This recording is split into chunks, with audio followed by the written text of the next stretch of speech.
All rise. County Court in Fort Pinellas County is back in session. Be seated, thank you.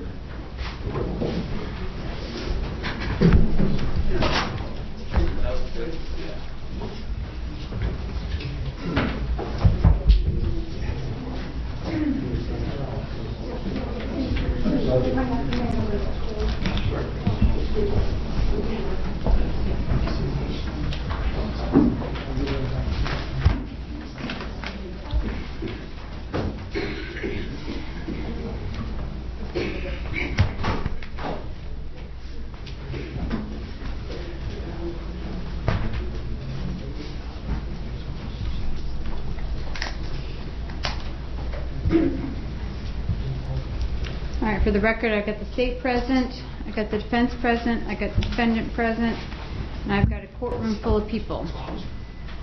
We're going to have a conversation about proper courtroom etiquette.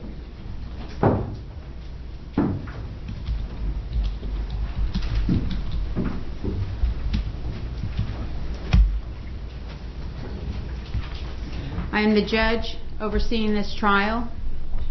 It is my responsibility to make sure that this is a properly run proceeding with no antics and with no issues. I've got 7 people that have been selected to try this case on its merits, not over anybody's personal belief, whether you are a Church of Scientologist or you are a protester of the Church of Scientologist. Some of you were here during the last trial. I don't know if all of you were. I'm going to tell every one of you right now, your telephones are to be turned off, off, off. Not on vibrate, not on anything else. Absolutely 100% turn your telephones off. They will then be put in a purse, a pocket, or someplace that myself nor the deputies see them. If a telephone is seen, I will presume that you are audio taping or videotaping these proceedings, for which you are not allowed to do. If they are seen, your phone will be confiscated. I am 100% serious when I say this to you. If anyone comments, smiles, laughs, or does anything in regards to any testimony that is brought out in this court today,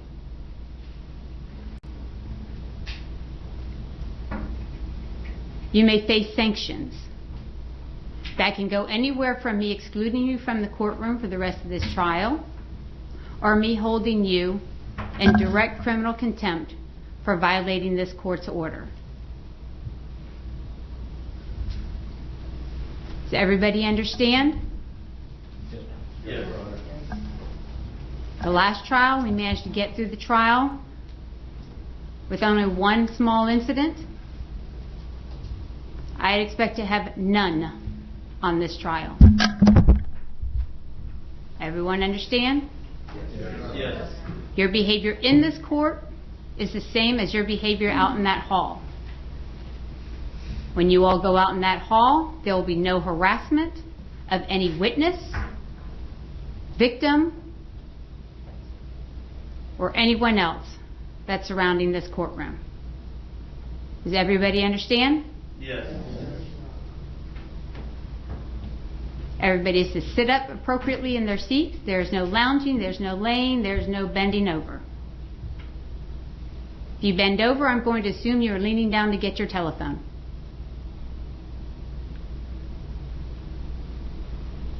Everybody on my left side have their telephones turned off.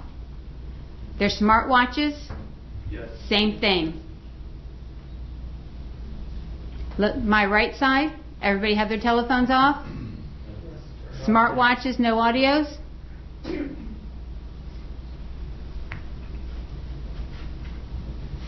State, are you ready to proceed? Your Honor, can we approach briefly? Yes.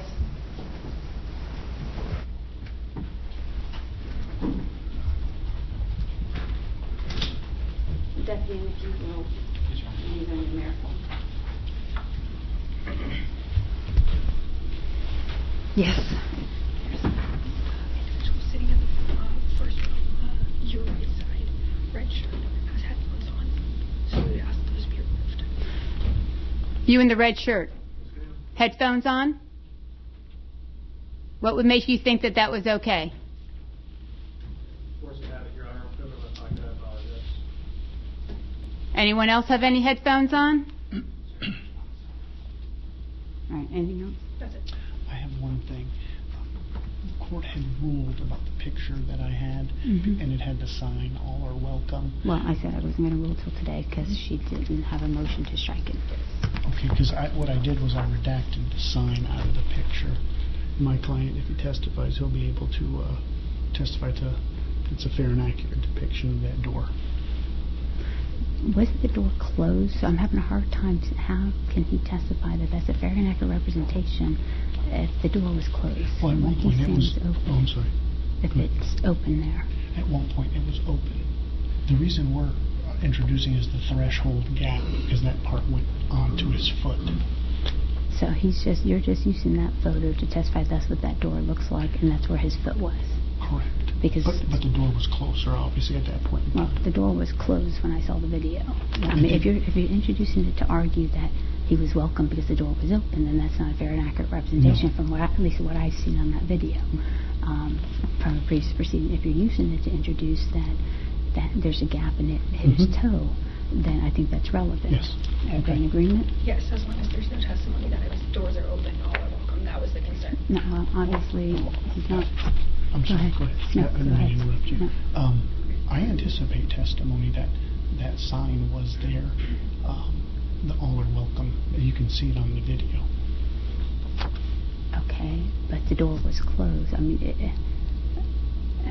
I guess I'm having a hard time with the fact that this guy's a protester with the Church of Scientology. It's pretty obvious he's not welcome into that building. So if you guys are making the argument that he was welcome into the building, I'm having a hard time with the relevance of that. One of the issues with the word protester, he wasn't protesting that day. And that's how it's been portrayed, but he was not protesting. Well, I know he wasn't protesting that. From what I've seen on that video, he was walking by it, the door was closed, and then it popped open, and he turned around and went into the door. So, I mean, but if you're... I haven't seen all the facts of the case at this point, so I'm just going to have to wait for any appropriate objection in regards to that. But you have somebody who is clearly not welcome in the Church of Scientology, and have you guys arguing that he was welcome. That's it's a little interesting. He's never gone into their buildings, period. He doesn't go into their buildings. Well, he was doing something that day, but I haven't heard the facts. Yes, so sure. we'll wait till I hear right here. All right, Deputy, you have all the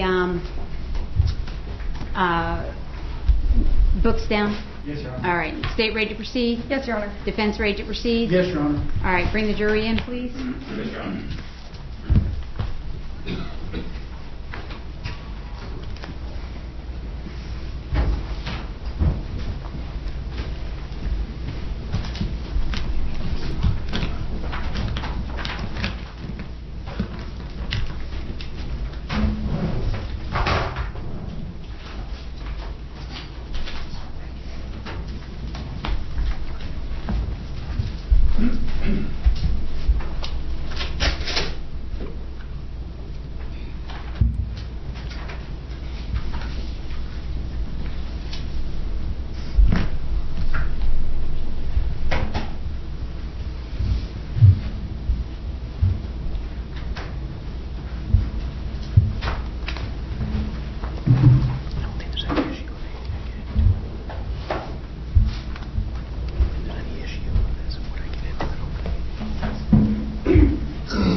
Jury is present and seated.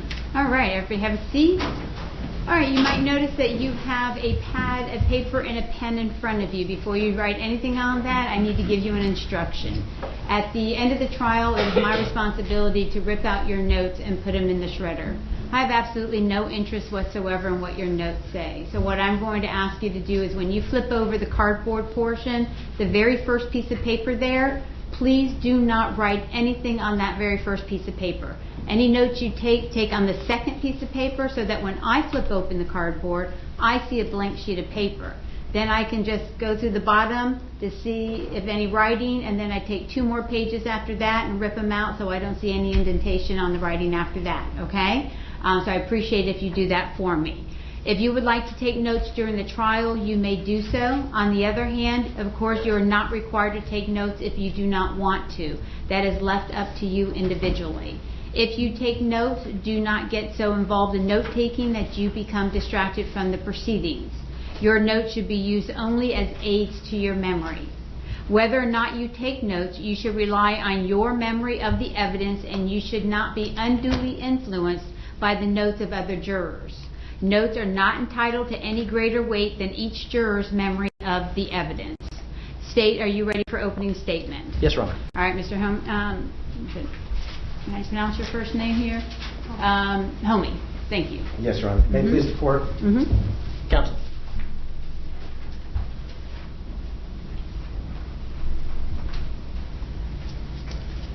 Members of the jury, on September 20th, 2025, the defendant's walking down the street in downtown Clearwater and strolling down past the 500 building on Cleveland Street. He's not just out for a walk, he's actually looking for something, say, an interaction. He walks past this building, doors are closed, keeps strolling past the closed doors, but he keeps an eye on it. Soon after he passes those closed doors, somebody else leaves the building. He sees his moment. Quickly turns, goes towards the door, and gets in the way of it, preventing it from closing. He decides to take out his phone and start recording inside. Now, seeing this, a number of people inside of the building don't want him here, and they come to try to re-shut that door. But he's not going to let that happen. He plants himself firmly in the way of that door reclosing, wedges his foot with the door to prevent it from closing, and keeps recording everybody. He's continued to be asked to leave, will not leave, will not let the door shut. They try to pull that door shut, but he won't let them do it. He wants to keep recording. He wants more footage. Well, eventually after this, after his foot is wedged, he decides that he's upset with how all this is going, and he puts his hands on someone. Notably, he shoves the victim up against the door. Now, the victim, to their credit, they keep their cool and try to de-escalate the situation. But the damage is done. So after all of this, he was ultimately charged with battery. That would be the intentional, factual touching of somebody else in a harmful way that they do not consent to. That's exactly what happened. The good news is, it's all in the video. Full thing. And we're going to play that video for you, and you're going to watch for yourself. You'll see him walk past the building, keep an eye on that door. You're going to see that door open from somebody else leaving. He knows it's not for him, but he quickly goes back to it so that he can get in and start recording. You see the whole altercation, including him falling forward and with both hands shoving the victim up against the door. You're also going to hear from the victim, Mr. Shake. He's going to sit right here in a couple of minutes, and he's going to walk you through his perspective. What happened? How he felt. You're also going to hear from Mr. Toughness, who's also there trying to shut that door. He was the first person to notice the defendant, Mr. Smith-Levin. And he comes up, the door was closed, all of a sudden he's standing there recording, trying to re-shut it. We'll come talk to you too. And after this, it was reported to the Clearwater Police. And you'll hear Detective Bieber. He'll also come down. He'll sit down and tell you about watching the video, talking to the parties involved, and ultimately making a determination that Mr. Smith-Levin, not the victim, the defendant, was the aggressor in the situation. Now, after we brought in all these witnesses. They've spoken to you. You've watched the video for yourself right here on this big screen TV. You're going to hear our case. When you go back to deliberate, we're going to ask you to return a verdict that makes sense with the law, the facts, and your own common sense. That's guilty of battery. Mr. Theophilopoulos, are you going to be doing an opening? Yes, Your Honor. All right, you may proceed. Thank you, Your Honor. Good afternoon, ladies and gentlemen. This case is about a brief moment, an unexpected physical moment. What you're going to hear is that Mr. Aaron Smith-Levin, he does have a YouTube channel dedicated to issues with Scientology. And he also does documentaries on his channel. You're also going to hear that on occasion he will protest with groups outside the various buildings of Scientology. But on September 20th of 2025, you'll hear from Mr. Smith-Levin, this was not a protest. It's going to come out that when he was walking down Cleveland Street, there's a camera following him. He's walking by the bank building, which is the public entranceway for Scientology. The door opens. He pauses, looks. A lady comes out. He goes up to the door. The door, you'll see it in the video. And this is Scientology's video. It bounces against the stopper, starts to come back towards his foot. He puts his foot in the way. You'll see Robert Toughness. He was sitting, he is leaning at the reception desk where Pat Harney is. He turns around, he goes up to the door, and he starts to pull it. Mr. Smith-Levin is recording all of this. Mr. Smith-Levin never goes inside the building. He's outside of the building. As he's recording it, then you're going to hear, or then you're going to see Mr. Norman Shape come up, and you'll see both of them tugging on that door to the point where we have photographs we plan on introducing into evidence of Mr. Smith-Levin's boot that was damaged from that door, from him trying to get his foot out from beneath the door threshold. You'll see pictures of the door threshold. As he's trying to get his foot, he's hurt from the door. What does he do? Self-defense. Within seconds. Still holding his phone, he pushes. Mr. Norman Shape off of him, because Mr. Norman Shape is trying to squeeze between the door while he's pulling it on with Mr. Toughness, Mr. Smith-Levin's foot. Still holding the phone, he pushes him. He diffuses the entire situation. You're not going to hear that Mr. Smith-Levin punched anybody. You're not going to hear that he slapped anybody. You're not going to hear that he threw anybody down. He merely defended himself against further injury to his foot. You'll also hear from Mr. Norman Shape that he knew Mr. Smith-Levin told him, I'm going to call the police, this is a battery. At the end of the day, Mr. Smith-Levin didn't report it, he declined. Didn't report it, declined to do anything about it. But Mr. Norman Shape, figuring he's going to be in trouble for a battery, reports it, and an investigation is done. And we're here, and my client is charged with 1 count of battery. When you hear all the evidence and see all the evidence, I'm confident you're going to return the just verdict of not guilty, because it's a pure self-defense case. Thank you. State, call your first witness. Yes, Your Honor, the state of Florida calls Norman Shape to the stand.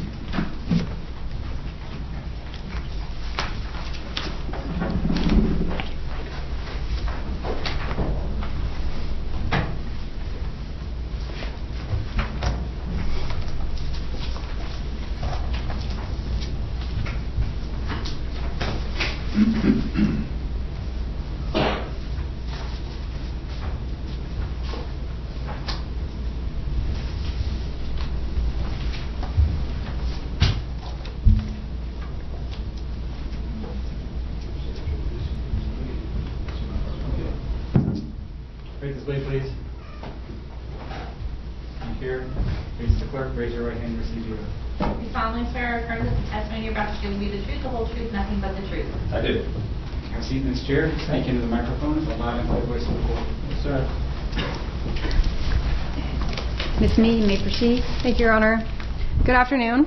Good afternoon. Can you please turn and introduce yourself to the members of the jury, spelling both your first and last name for the record? Yes.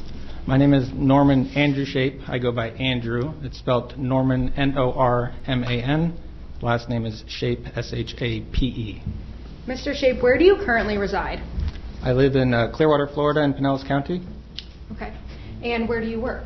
I work at the Church of Scientology in downtown Clearwater. And how long have you worked there? About 23 years. Now I want to turn your attention to what brings us here today. Okay. Were you working on September 20th of 2025? I was. And what is the address of the building in which you were working that day? 500 Cleveland Street, Clearwater, Florida in Pinellas County. Around 2:30 p.m. that day, did an unwelcomed individual attempt to enter the building in which you were working? Yes, Did you recognize that individual? I did. And how did you recognize him? He's a known protester. Okay. Is that individual in this courtroom here today? He is. Can you please point him out and identify him by an article of clothing that he's wearing? Yes, he's sitting at the table there. He's wearing a dark blue suit and a white shirt with a light blue tie. Your Honor, let the record reflect that the witness has identified the defendant. Record so reflect. Now, has this defendant come to this particular building before? Yes. And during those prior interactions, was he made aware that he was not... Objection, Your Honor, relevance. Approach.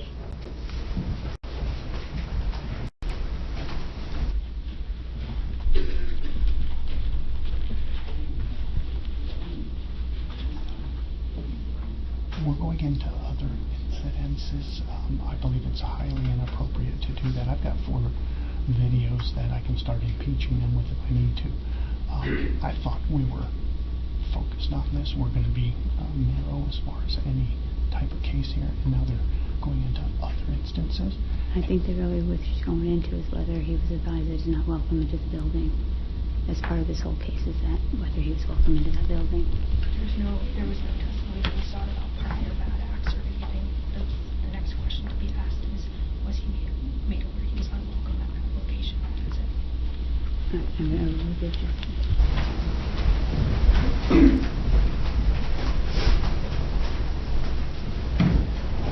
Okay, I'm just going to ask that question again so we can reorient the jury of where Sure. we were. So has this defendant come to that particular location before? He has. And while he was there, was he made aware that he was not welcome at that location? He was. Okay. Now, on the day in question, specifically September 20th of 2025, was there any reason for that sentiment to have changed? Absolutely not. On September 20th, did you make the defendant aware that he was not welcome at that location? I did. I said he was on private property. Did he ultimately step away? He did not. What did you do next? I attempted to close the door into the building. And when you tried to close the door, did he step away at that time? No, he did not. He put his foot to block the door from closing. At any point, did you shove the defendant? I did not. At any point, did you kick the defendant? Definitely not. At any point, did you put your hands on the defendant whatsoever? I did not. My hands were to my side.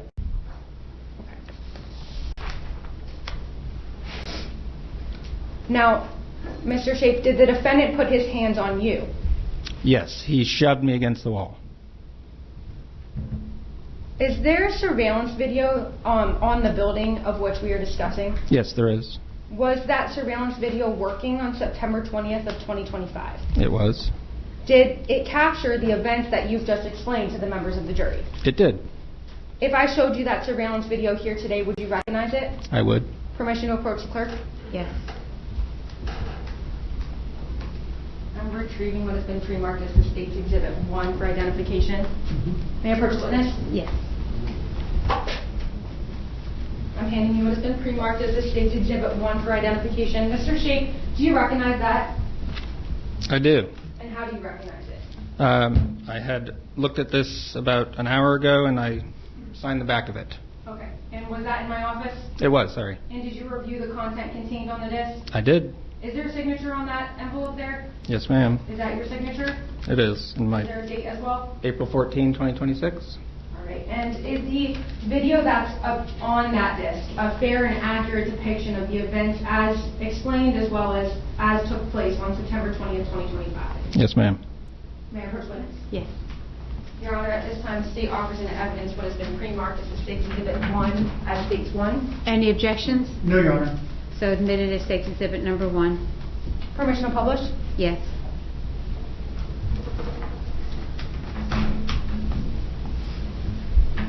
And Mr. Shape, while Mr. Homey gets that set up, Mm-hmm. does this surveillance video capture audio? It does not. It's a. It doesn't have a microphone. It's just for picture. Okay. Just going to take one moment. I need to switch over back to east.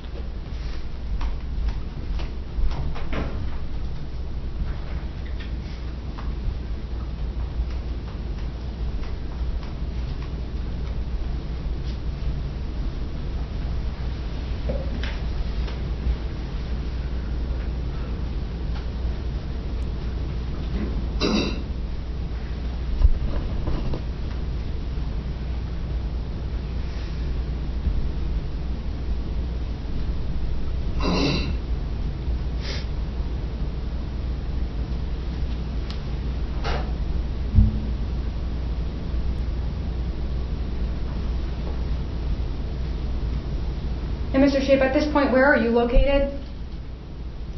I don't think I've come into frame yet, ma'am. Okay. Where are you located? Oh, I'm sorry. I'm inside of that building within those doors. Okay. And who is the individual standing at the door there? That is the defendant there. By the door is the defendant in the blue jeans. Okay.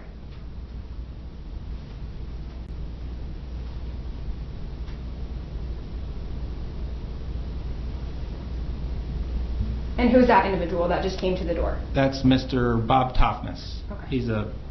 He was inside the building. Okay.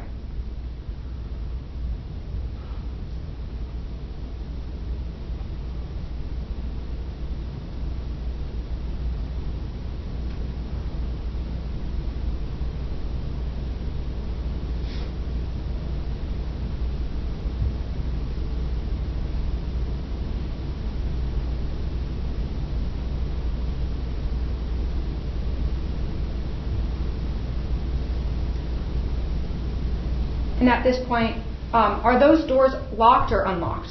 They are locked. Okay. Yeah.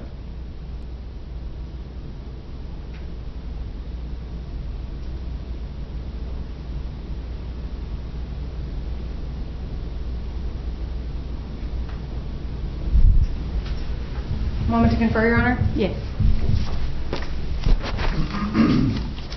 Nothing further. Any cross-examination? Yes, may we approach on a matter before I start, Your Honor? Yes.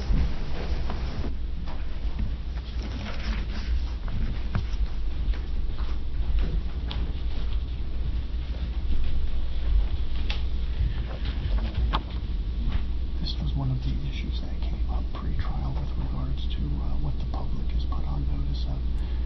He just testified that that's private property, and I'm anticipating my client taking the stand and testifying that according to the documentation that they had and we had, because he did take this document to the police department, that it was my client's understanding that he was not on private property. It was one of the reasons why it was brought up, but they opened that door, getting him to say that it's private property.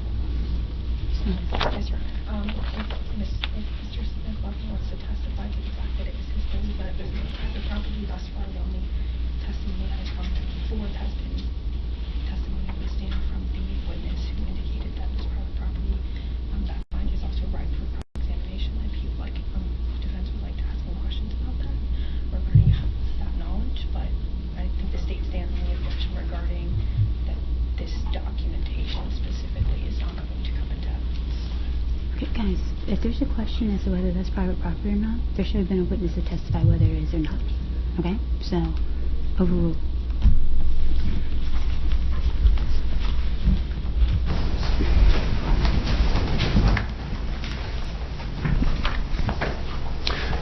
Good afternoon, Mr. Shape. Good afternoon, sir. Mr. Shape, you work for OSA, Office of Special Affairs with Scientology, correct? This is correct. And on the day in question, which was September 20th, 2025? Correct. You knew that Mr. Aaron Smith-Levin was actually coming to the building, correct? I was made aware of that, yes. And you were aware of it because you were informed that his vehicle was sighted on Cleveland Street at some point in time. That's not correct. I don't know where that came from. That is not correct? No. Did you know he was coming? We had seen his vehicle coming. I don't specifically recall that. I remember being informed that he was in the vicinity, is what I recall. Do you recall being interviewed by Officer Busa of the Clearwater Police Department? Yeah, I do. And do you recall stating to him during that interview that you knew he was coming, we had seen his vehicle coming? Vaguely, I do recall that I said that our security had alerted me to the fact that he was coming, and it's possible that it was from his vehicle was seen in the immediate vicinity. No. And you would agree with me that the cameras from Scientology followed him down Cleveland Street to the building, correct? No, I wouldn't. We saw one video just now. No, there's more video though, isn't there, sir? Not that I'm aware of. Are you saying Scientology doesn't have further video down Cleveland Street? I'm not aware of any other video that was submitted to the police department on this. I'm not asking what was submitted to the police department. I'm asking what Scientology has. They have more video that wasn't submitted, correct? Objection, Your Honor, relevance. No, actually no. There are cameras in downtown for the different church properties, but there wasn't anything that was submitted or even captured of this matter. And you know that to be a fact? As far as I know, because I was the complaining witness of this matter. Does the camera go beyond the street that is to the east of the bank building? I'm sorry, can you rephrase that? I don't understand what you mean. Does the camera vantage point... Okay. The bank building faces south, the front door, correct? Correct. And that's Cleveland Street, correct? Correct.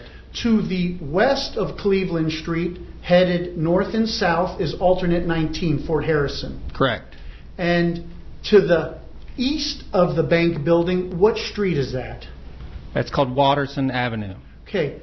Your video footage that Scientology has goes beyond Watterson Avenue, correct?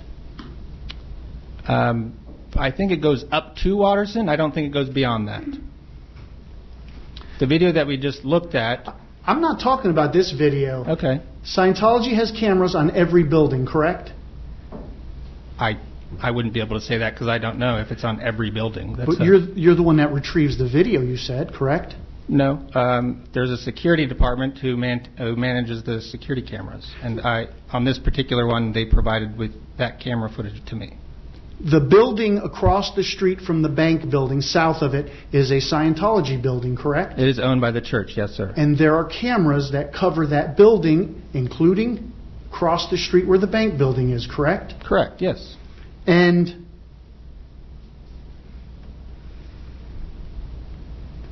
the bank building is called the Public Information Center, correct? Essentially, yes. It's the Scientology Information Center, yes. And you have this information center and it's always open to the public, correct? No, that's a definite statement in terms of always. It's not always open because there are events in there that are private events. The doors are closed, such as on September 20th, the doors were closed. Did you tell Officer Busa that we have an information center that is always open to the public? I can't remember exactly what I said to him. I'd have to look at the police report. Would there be any reason for you to tell him that, sir? In a general sense, the information center is generally open to the public, but an always, like in terms of the finite of always, it's not always open because there are private events, there are activities in there where the doors are closed, so it's not an always circumstance. So do you agree that you did, in a general sense, inform Officer Busa that we have an information center that is always open to the public? Again, I don't remember exactly what I said to him, but something along that lines I probably said is that we have an information center that is open to the public generally. And you testified on direct examination that Mr. Aaron Smith-Levin tried to enter the building. He attempted to enter the building. He's a known protester, correct? Correct. Do you stand by that statement after seeing that video? Yeah, I mean, you could see that he's at the door trying to intrude into the building.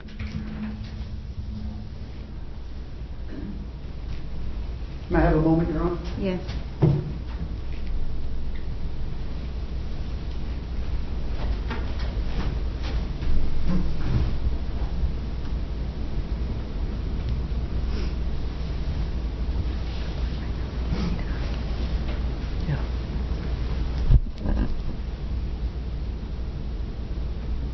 Your Honor, can we approach? Yes.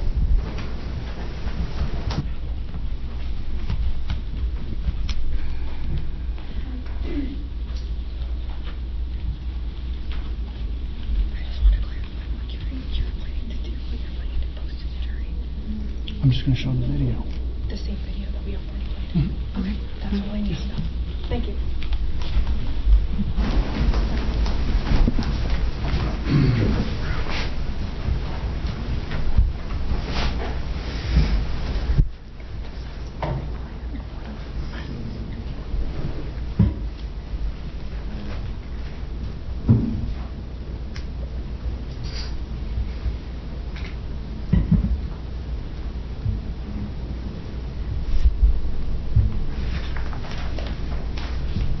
You know, I apologize. It's asking me for a code that it wasn't earlier. If I could have a moment.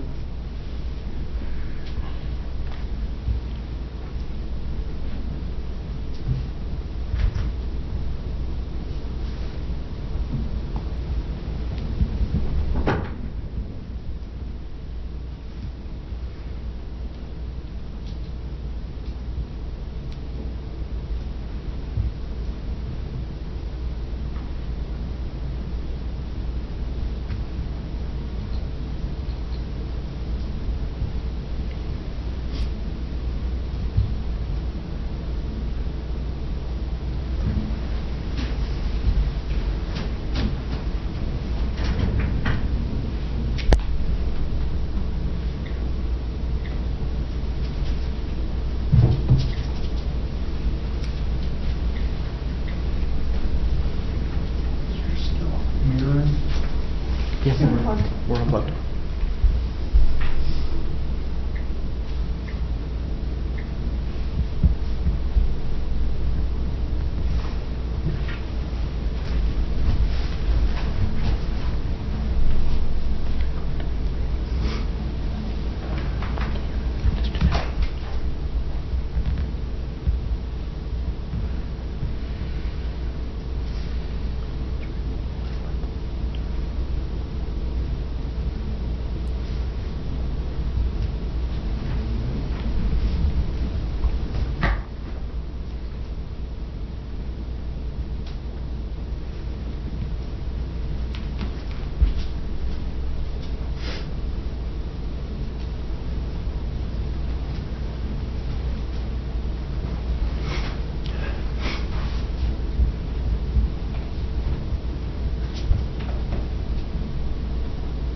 Count the attorney's approach.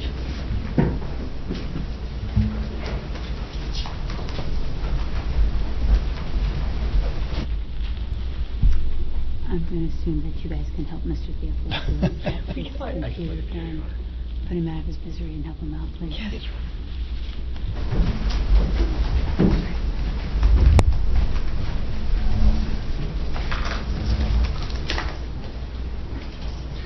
In a moment, the state's going to have the video up. Sure. Thank you.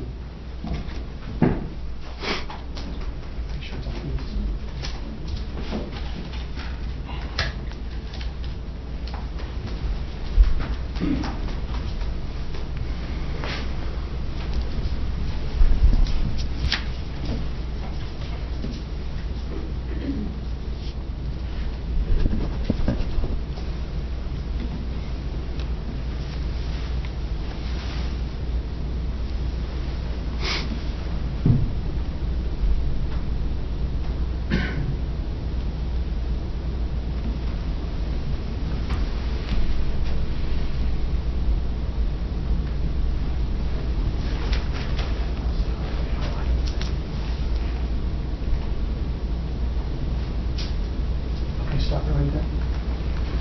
Now, Mr. Shape, would you agree with me that there's nobody at the front door right now other than Mr.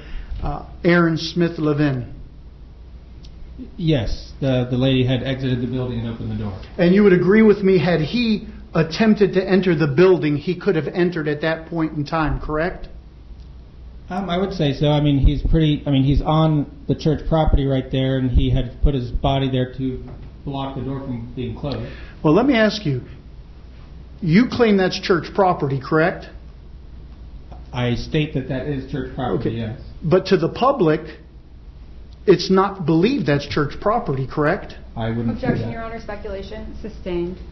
Did you, when you went and interviewed with Officer Busa, did you bring some papers with you? I did bring papers with me. Yeah, I brought several things with me. And one of them was from the property appraiser, correct? Yes, absolutely. And you would agree with me that in looking at the property appraiser's website, Objection, Your Honor, hearsay. Sustained. he's been able to view the document. In Before fact, you all approach. yes.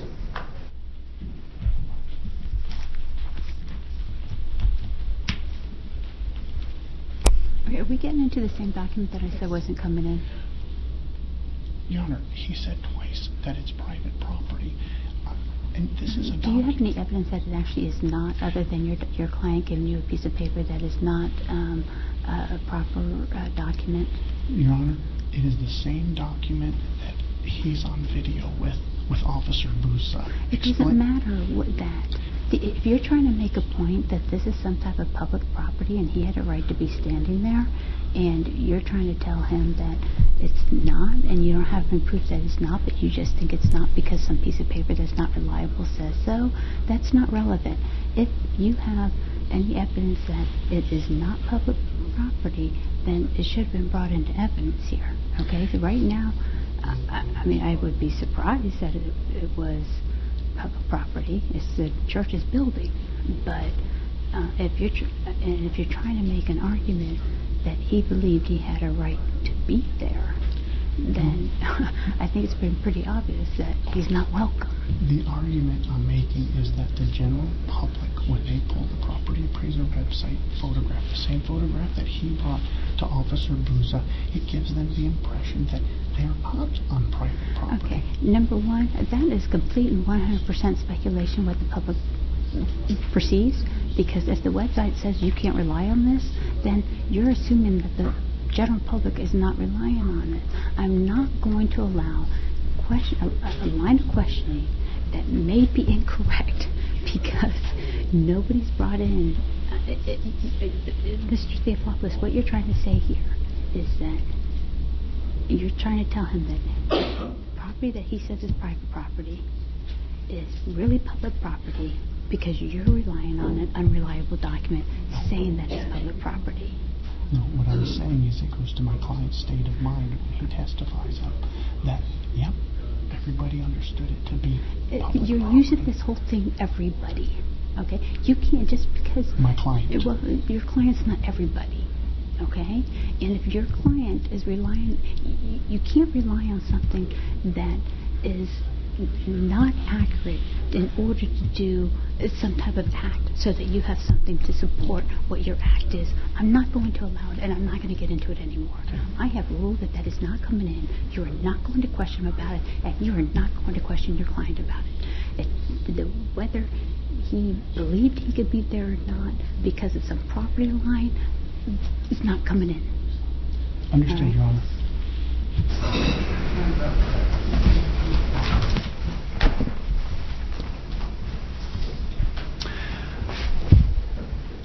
Let's get to the point. Okay. Mr. Aaron Smith-Levin has never been trespassed from that property, correct? Not to my knowledge. I'm correct, right? I would say so, yes, as far as I know. And in fact, could you play the video, please? Thank you. From the spot. Yes. See that door? He puts his foot as it bounced back. Yep. Okay, can we pause it there? Thank you. That is Mr. Robert Toffness, correct? That is correct. And Mr. Toffness started to pull the door closed, correct?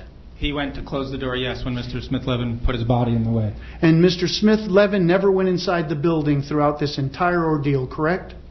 Aside from being on the church property in this... That's not my question. Did he go inside the building, sir? Into the building, no, except for probably his hand and his phone. Except probably. Do you know that to be a fact, sir? I can't say for sure from this angle. I didn't actually see where his hand was, but I would say that it's extended into the building, but I'm not 100%. And are you still maintaining that he attempted to enter the building after watching this video?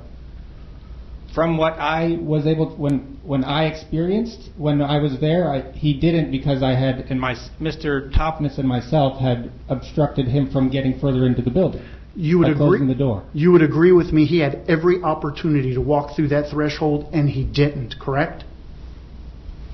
I suppose so. I can't say definitely. I mean, he's definitely at the door here, and Mr. Toffness is there. And you saw the door here with Mr. Toffness not there, and Mr. Smith-Levin never walked through. Am I correct? Yeah, he did not walk through, but he is standing on church property yet. Well, that's your position that it's church property, correct? No, this is factual. No, it's your position here today, correct? I guess. I mean, it's based off of knowledge that is factual. Let me ask you this. After this happens, well, could you please play it? Thank you. You're going to come into the frame now, correct? Correct. And the two of you are now pulling on that door, and Mr. Smith-Levin's foot is there, correct? He has put his foot in the way, yes, and I am pushing backward to have the door closed. And yes. he pushed you, correct? He shoved me against the wall, yes. And he told you that you hurt his foot, correct? He did say ow. Yes. And he also told you that he was going to call the police on you for... Objection, Your Honor. That's hearsay. Overruled. He also told you he was going to call the police on you for battery, correct? He did, yes. That was after shoving me against the wall. Okay. And you pulled that door onto his foot, damaging his shoe and hurting his foot, correct? We were just trying to get him off of the church property, and by closing the door, he had his foot implanted in front of the door to prevent it from being closed. And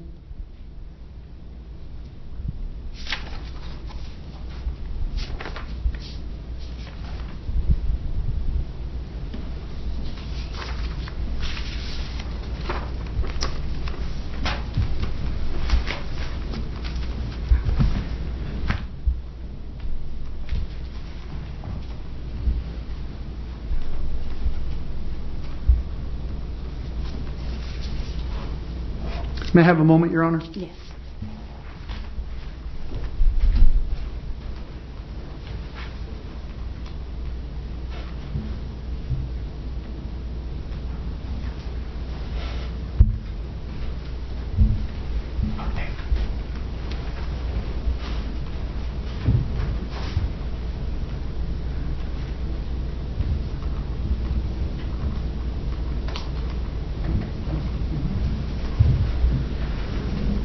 You had talked previously about other occasions when Mr.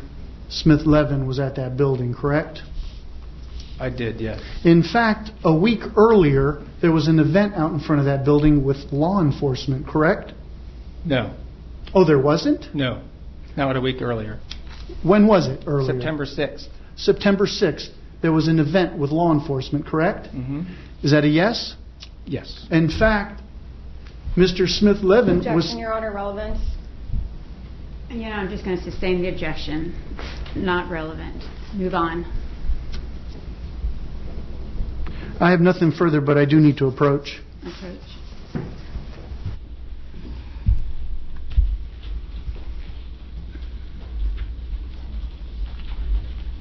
I know the state has possible redirect questions. I do need to proffer some testimony on the record of this witness at the appropriate time the court allows me. Any redirect? Yes, Your Honor.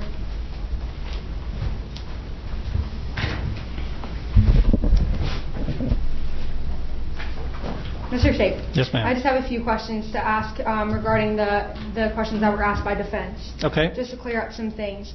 So I first want to talk about the fact that there was some line of questioning regarding the center being open to the public. Mm-hmm. So I just want to be clear On September 20th of 2025, around 2:30 p.m., which is the time that the alleged occurrence took place. Yep. That at that time was the center open to the public. It was not. And why is that? There was a private event going with a interfaith conference that was happening there with several different members from different churches and religions. Okay. And prior to the female we saw in the video exiting the door, Yeah. were the doors open or shut? They were shut. But for the defendant standing in the doorway after the female exited, would the door have been open or shut? It would have been shut as the female attempted to close the door behind her when the defendant came and put his hand on the door. Okay. And just to be clear, was the defendant welcome at that building? He definitely was not. A moment to confer. Yes. Nothing further, Your Honor. Ladies and gentlemen, I need to take about a 5-minute break here. I'm going to ask you to close up your books, leave them on the seats, and I'm going to break you real quick, and hopefully it'll be about 5 minutes, maybe 10 minutes, and so we'll say 3:05. Okay? Do not discuss this case amongst yourselves. Make sure you close up your entire books and leave them on your seats. Thank you.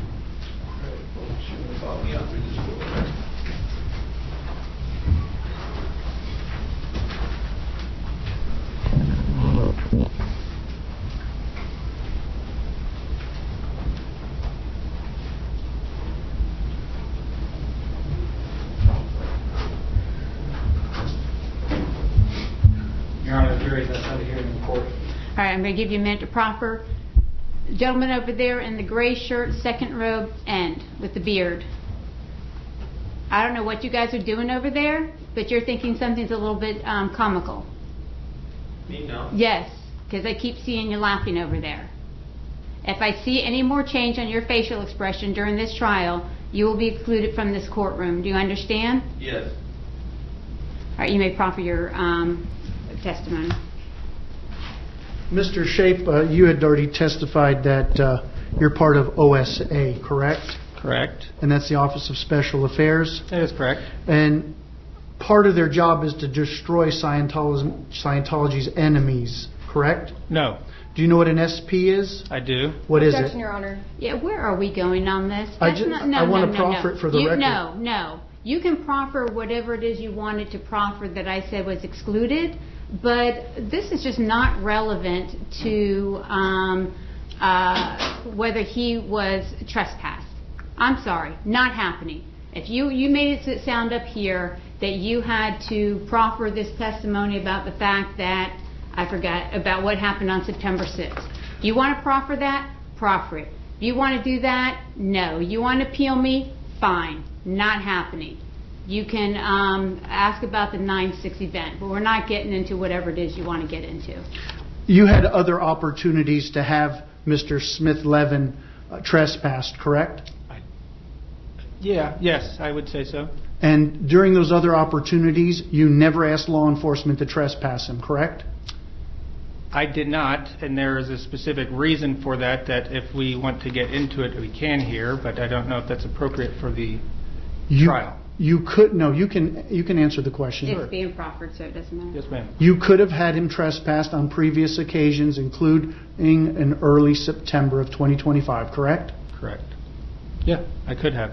Why not? Yes. The police have a unwritten policy, as far as I understand, that might be better to get police testimony on this, but this is from a non-law enforcement person, that they have to witness the trespass in order, as far as the Church of Scientology goes, they have to witness the trespass themselves in order to issue a trespass. So, on this particular instance, he was not trespassed. On this, Sorry, go ahead. I'm sorry. No, I didn't mean to interrupt you. Go ahead and finish. On the particular instance that you're asking about on September 6th, I didn't want to get into it with the police officers there. I gave him the warning at that point. And Mr. Smith-Levin was at the exact location where he was on that video on that September 6th date, correct? Precisely that location, and I have it on body cam, but I didn't know we were taking it up, so it's not admitted into evidence. You've never found the body cam, though, did you? You I were have the asked body- for it. No, I have the body cam. Did you indicate to police you had the body cam and would be providing it at a later date? As soon as I was able to redact some content off of it, the police never followed back up on it with me, so I didn't end up actually turning it in because the circumstance sort of changed at that time. Okay, let's go back to September 6th. Law enforcement was right there on the street, Cleveland Street, correct? Yep. Is that a yes? Yes. And you could have asked them while Mr. Smith-Levin was on what you say private property to have him trespassed, correct? Sure. And you didn't. I didn't, because I didn't want to be petty at that time. That he didn't go further onto the property. We had, I told him it was definitely on private property. And there was also, at that moment, I was not aware of the disclaimer on the property appraiser website that Mr. Smith-Levin tried to offer me as the evidence of having the property line being like 8 feet into where our property is. So in other words, it looked like the building was built onto public property, which is nonsense. But he showed me this, and I specifically said to him, "You're delusional if you think that this building was built on public property." And in fact, you gave that document from the property appraiser's website to Officer Busa. In relation to the September 20 incident, I did, with that caveat that this is a false belief that this is a property line. Nothing further. All right, State, do you have any question you want to do on this? No, Your Honor. All right, and I'm also going to make the record clear as to why it is I'm not allowing this proffer into Church of Scientology's beliefs and what they may do to somebody who is not no longer a member that Mr. Theophilopoulos tried to get into.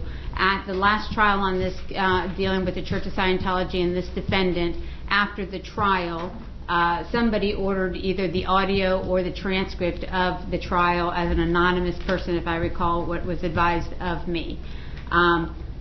This issue of what you're trying to get into, Mr. Theophilopoulos, is not relevant whatsoever as to the battery in this case. Any information that you're trying to offer and that your client is trying to get you to bring out during this that is completely unrelated to this matter, this court has a concern that because of the defendant's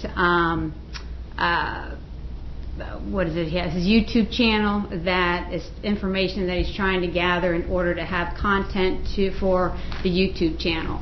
I'm not going to permit that to happen. That line of question is completely not relevant to this matter, and we are going to stick to relevant matters in this case as to that battery. Bring the jury in.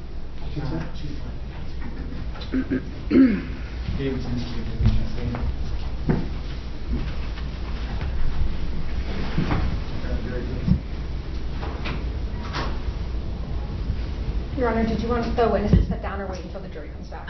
Are you done questioning? Yeah, we're done. Okay, go ahead and step down, and we'll have you call your next witness. Do you want him to stay? Yes, to remain on standby. All right, sir, you need to stay here in the courthouse. Do not discuss your testimony with anyone. Yes, ma'am. Thank you.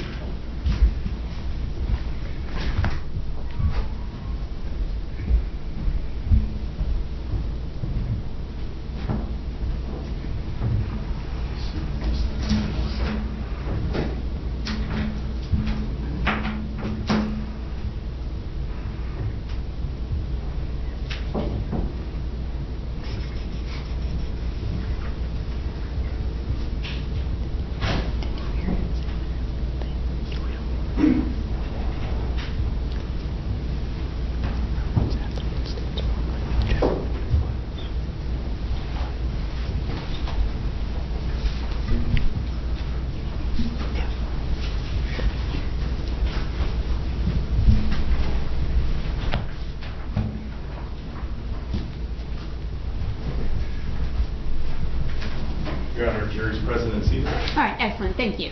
And State, call your next witness. Yes, Your Honor. The state calls Mr. Robert Toughness. All right, Mr. Homey, you'll be doing the questioning. Yes, Your Honor.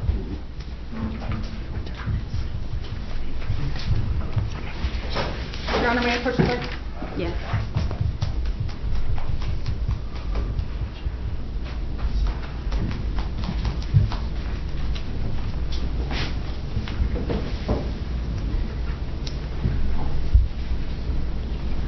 Right this way, please.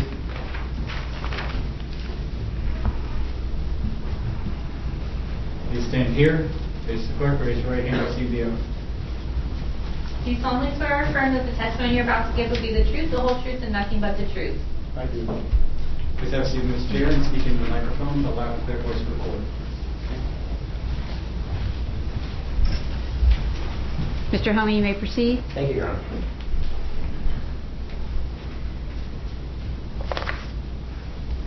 Mr. Topkins, good afternoon. Would you mind stating and spelling your first and last name for the record? Yes, sir. Robert Toftness, R-O-B-E-R-T, T-O-F-T-N-E-S-S. And what do you do for a living? Well, I could be retired, but I like working, and I actually am an author. I've written 2 math books, currently working on my 3rd book, and I tutor students and adults. What is your relationship with the Church of Scientology? I'm a parishioner. Actually, I'm a Christian Scientologist. My wife and I attend different churches also. Okay. On September 20th, 2025, were you at the 500 Cleveland Street location? Yes, sir. What were you there for? There was a interfaith meeting taking place. Okay. Was this in Clearwater, Florida? Yes, sir. Is that in Pinellas County? Yes, sir. So at 2:30 in the afternoon of this day with this event going on, were the doors open or closed to this location? They were closed at that time. And around this time, did you have any interaction with any unwelcomed guests or visitors? Right. What happened was I was speaking with a lady in the lobby, and then I heard a person raising his voice in an antagonistic type manner.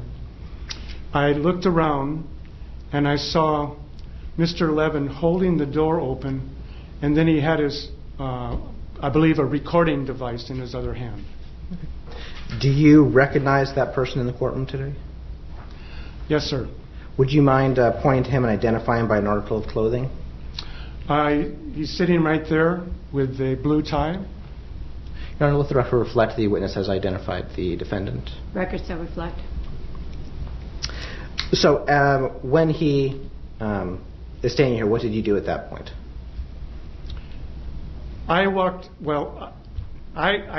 saw him and I thought, this might seem to be some trouble. So I wanted to make sure the other people were safe. I walked over to the door and closed the door, but he put his foot in the doorway, so I couldn't close the door.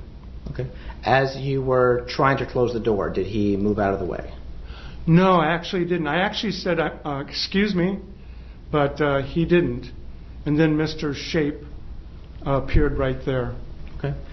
Did you see anything between Mr. Shape and the defendant? No. Mr. Shape came, I believe he held on to the door, and then he walked on the outside of the door. And with the door, were you, just for your intentions, were you trying to shut the door, or were you trying to be physical with Mr. Smith-Levin? No, I was just attempting to close the door, but he had his foot firmly stopping the door. So after Mr. Shape and Mr. Smith-Levin kind of have their interaction, what ultimately happens with the door after that? Mr. Shape came out, and then Mr. Levin moved his foot, and then therefore I was able to close the door, and then I actually locked it also. Okay. And at that point, did you see anything further in this interaction? No, sir. Okay. Moment to inquire, Your Honor, or moment to infer? Yes.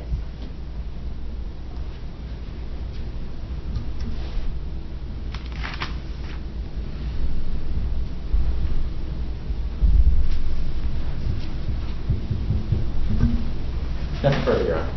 Is the defense going to have any cross-examination? Yes, may we approach? Yes.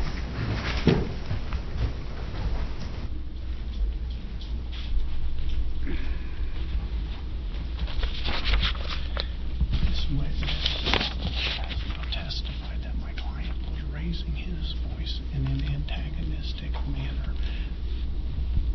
Video contradicts that 100%. The video we're not allowed to get into. My client states, the lady who took the test, Pat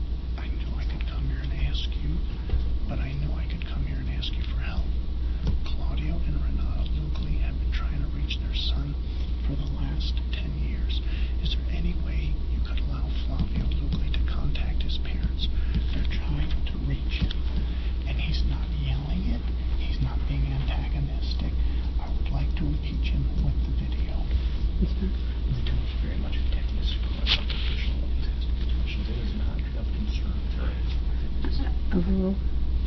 What is the... No, you cannot ask them the questions.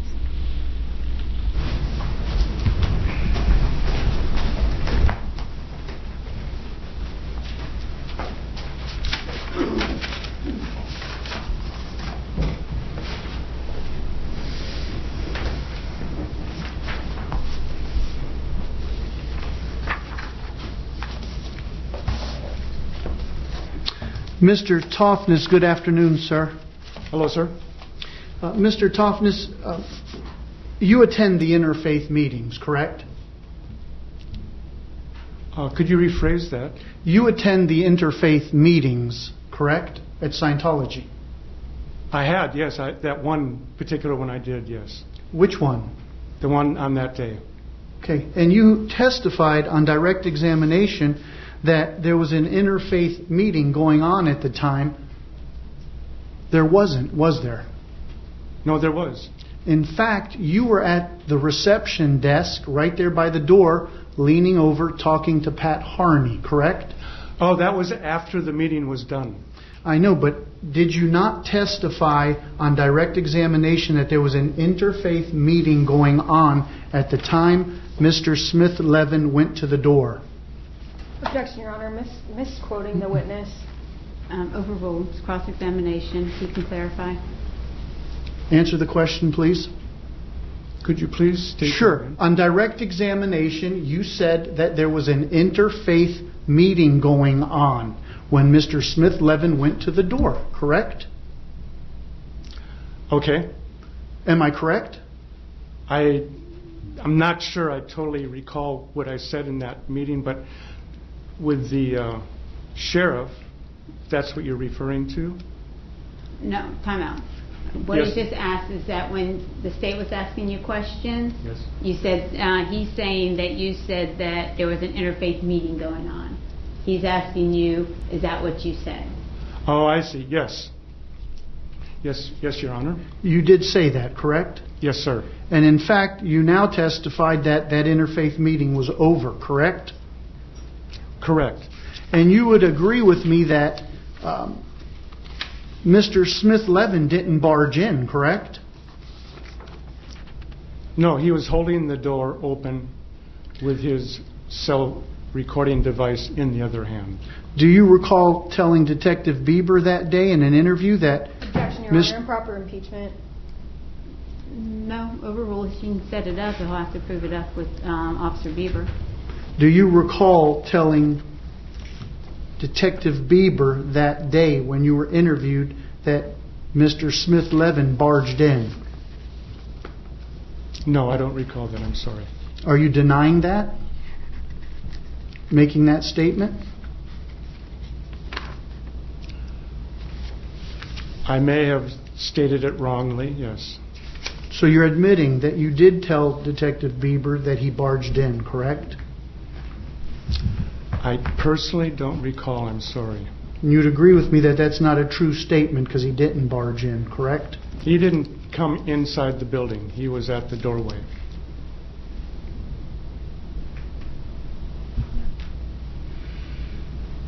And is it your position that Mr. Smith-Levin, well, first of all, you said he raised his voice in an antagonistic manner, correct? Correct? Yes, sir. Is it your position that he was screaming? It was a loud voice, which caught my attention because I was talking to another person. And what word did he say that was antagonistic, sir? I don't recall offhand exactly what he was saying. Then how do you know it was antagonistic? Just from the tone of voice. And did you tell Detective Bieber that the guy was trying to get in, meaning Mr. Smith-Levin? Yes, sir. That's not a true statement that you told Detective Bieber, is it?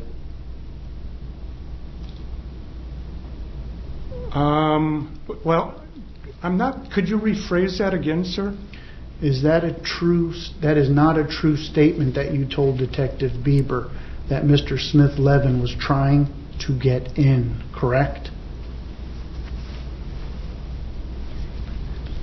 I believe, okay, I'm not sure if I recall what I told him. I do know that Mr. Levin was at the door and he was there and put his foot in the door. Would it refresh your memory to hear that interview, sir? Okay. You know, I'd like to refresh his memory. All right.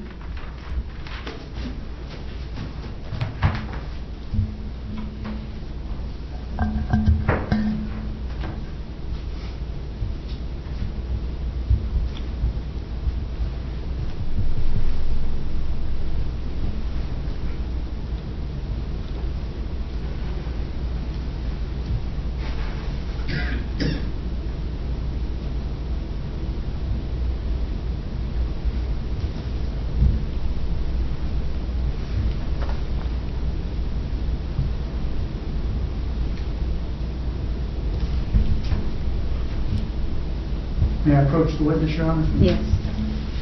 Make sure it's low enough so that only he hears Yes. it.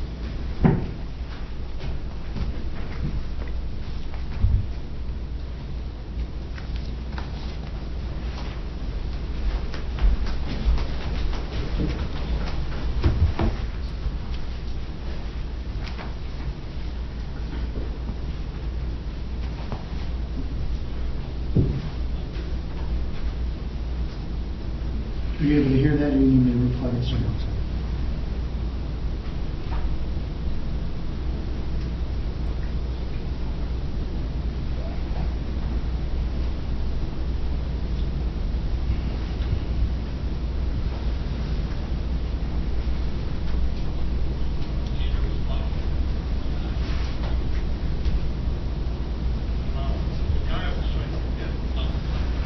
Did you hear that, sir? Okay.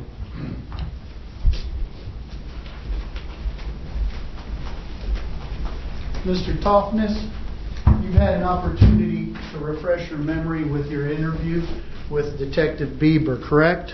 Yes, sir. And in fact, you told Detective Bieber, when you were being interviewed by him at the Clearwater Police Department, that the guy was trying to get in, correct? That's right. That's not true, is it? That was incorrect. Did you ever bother to tell Detective Bieber that Mr. Smith-Levin never tried to break in? No. Why didn't you correct what was not true to the detective? I have no response to that, sir. Were you trying to paint Mr. Smith-Levin in a very... May I finish, Your Honor? Overruled. Were you trying to paint Mr. Smith-Levin in a bad position with Detective Bieber, in a bad light? No, sir. Did somebody tell you to make that statement, sir? No, sir.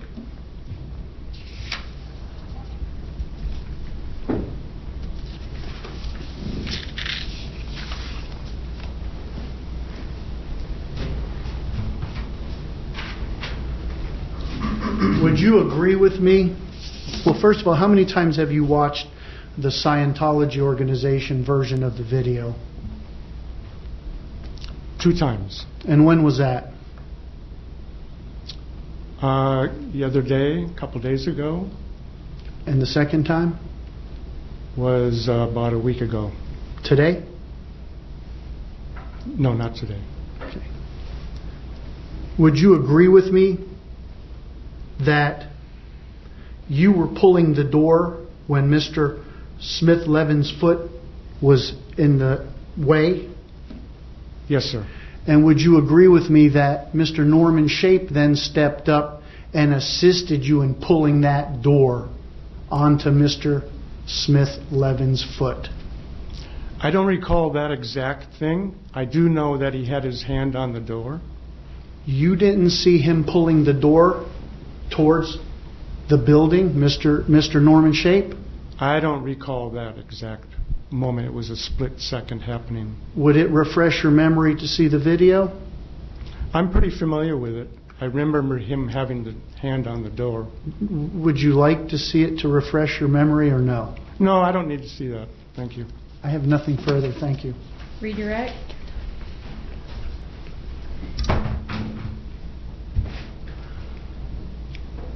Yes, Your Honor. Mr. Homey?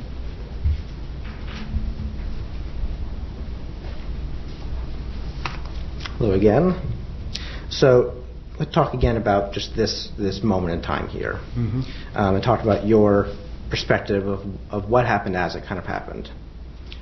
So again, you are standing near the door, or where were you standing? Right. In the building.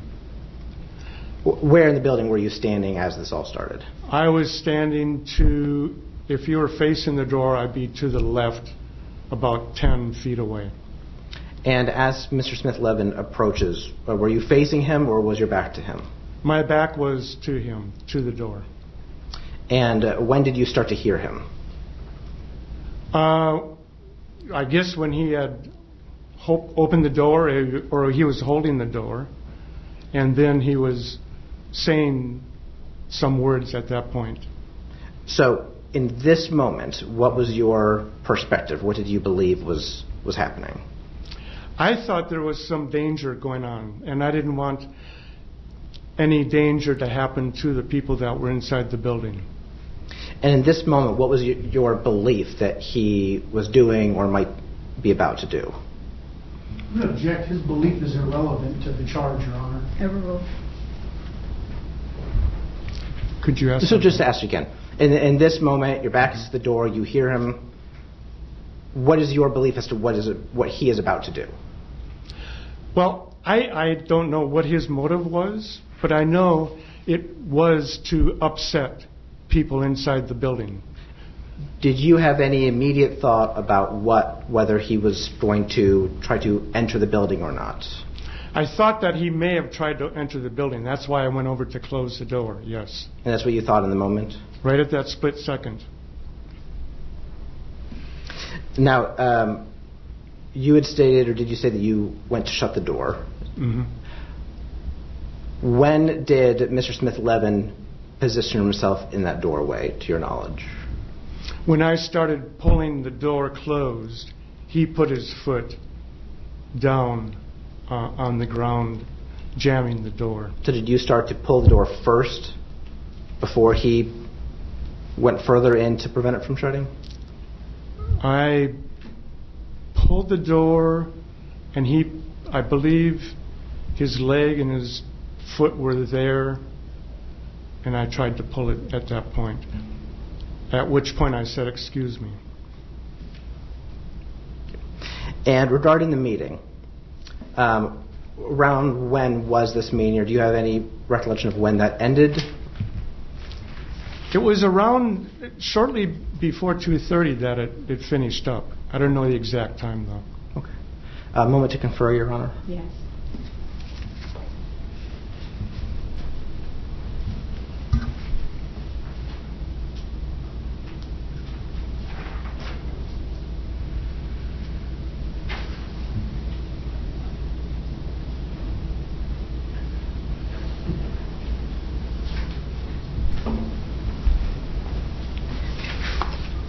And when you were speaking with the detectives during kind of investigation point of this, as you're relaying your perspective of what happened, did you relay it truthfully as to how you believed this all happened?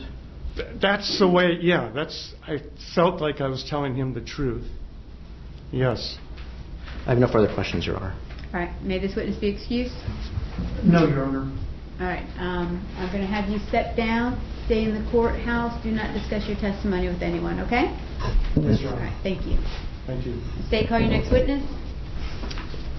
Your Honor, the state calls Detective Daniel Bieber of the Clearwater Police.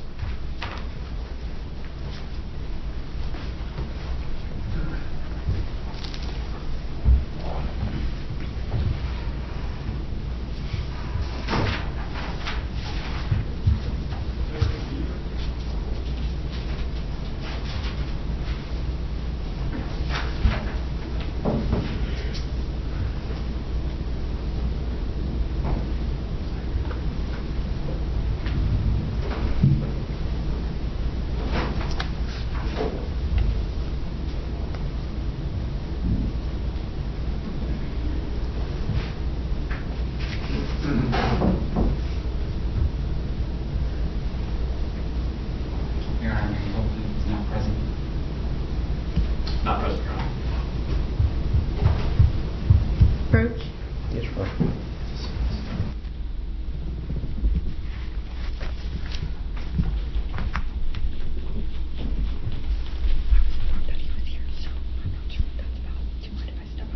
Yeah, we'll go ahead and take a, I'll say 15-minute recess and see if he... If I may, I'm not sure what he's being called for. He didn't see the case. Yeah, I'm kind of curious myself, too. That he conducted an investigation and that he forwarded charges. It's very simple, very easy. You know what, all that's hearsay. You guys always do that, but it's just hearsay. You're just saying that he talked to everybody, they had consistent statements, and he forwarded it in. That's just a backwarding hearsay in. So unless he has some significant value, I don't see why you're bringing him in. I mean, he also conducted an investigation. It doesn't matter. The officers conduct investigations all the time unless they have something relevant to add to the court other than the fact that they interviewed people and then forwarded to the state. It's for the jury to decide whether a battery occurred. But not, I got the testimony because the testimony I forwarded to the state. That's hearsay. Just what we call backdoor in hearsay. State's favorite thing to do. It's the state's perspective that in order to show that there was a full investigation conducted, that this would be an essential witness in order for the jury to hear from. What is he going to testify to? That he conducted investigations, but when he watched the evidence, after considering everything, What does it matter what his opinion is? He didn't see it. He has no relevant testimony to bring in. It doesn't matter. So if he doesn't have anything to add, then no, he's not relevant. I'm not going to have him come in. All right. Do you have any other witnesses? that's our problem.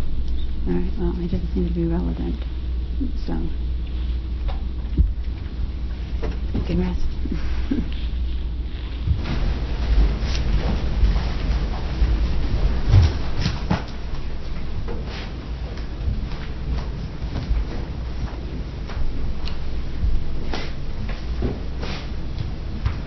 Everybody approach.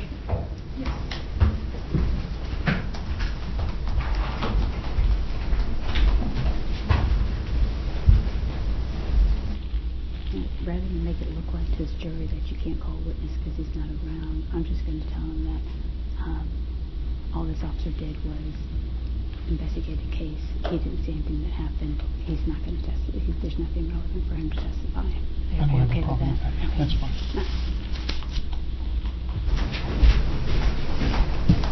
All right, ladies and gentlemen, Detective Bieber is somewhere in the courthouse, but the bottom line is here is that the state's not going to call him to testify. All he did was conduct an investigation. He did not observe anything that occurred, and because he didn't observe anything that occurred, he really has no relevant testimony to tell you because he can't tell you what other people said because that would be what we call hearsay, okay? So state, where are you at this point? At this time, state rests, Your Honor. All right. And now I'm going to go ahead and give you a break because I have to take care of some legal stuff. So I'm going to say, it might be shorter than 20 minutes, but let's say 20 minutes. So it's now 3:30, let's say 3:50. I'm going to bring you back here again. Close your books and do not discuss anything about this case. And I will get you back here as quickly as I can. All right, thank you.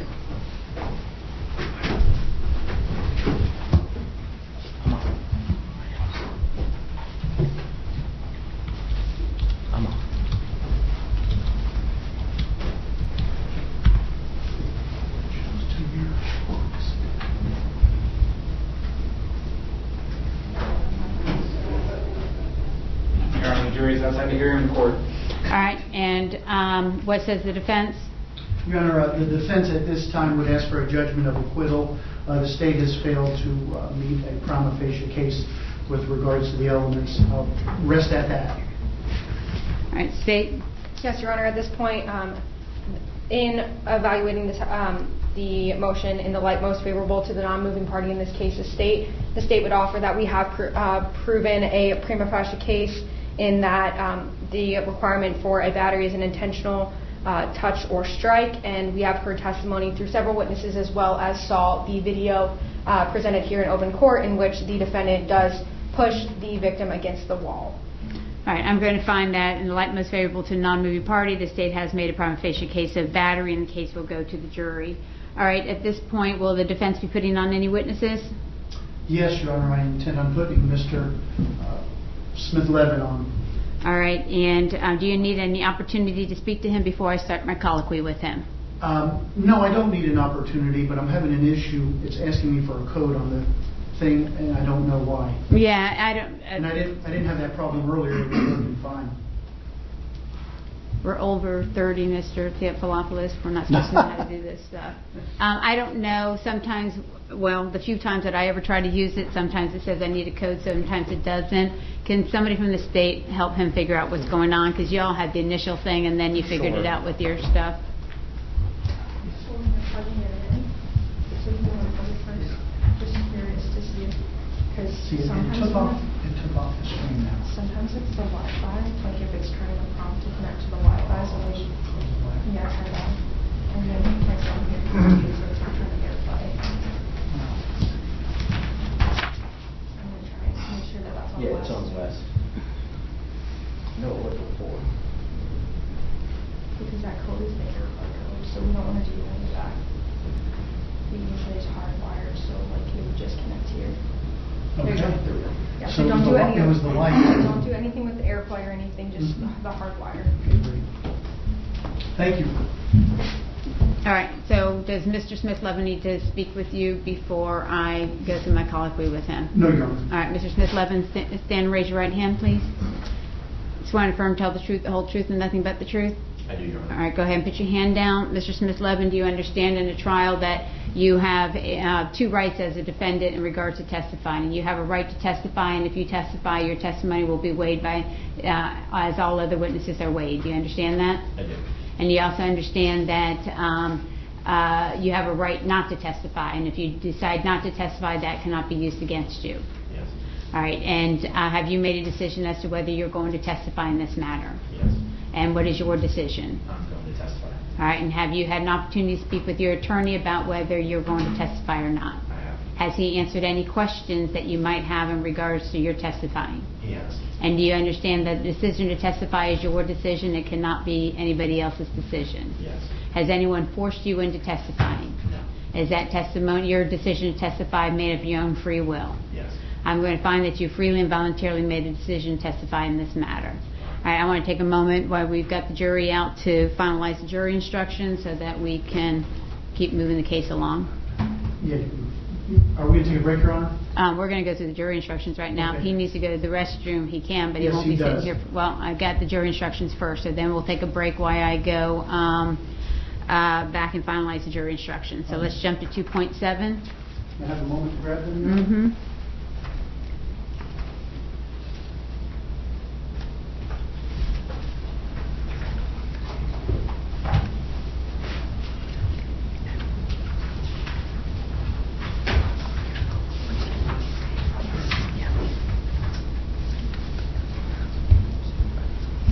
I'm good when the court is.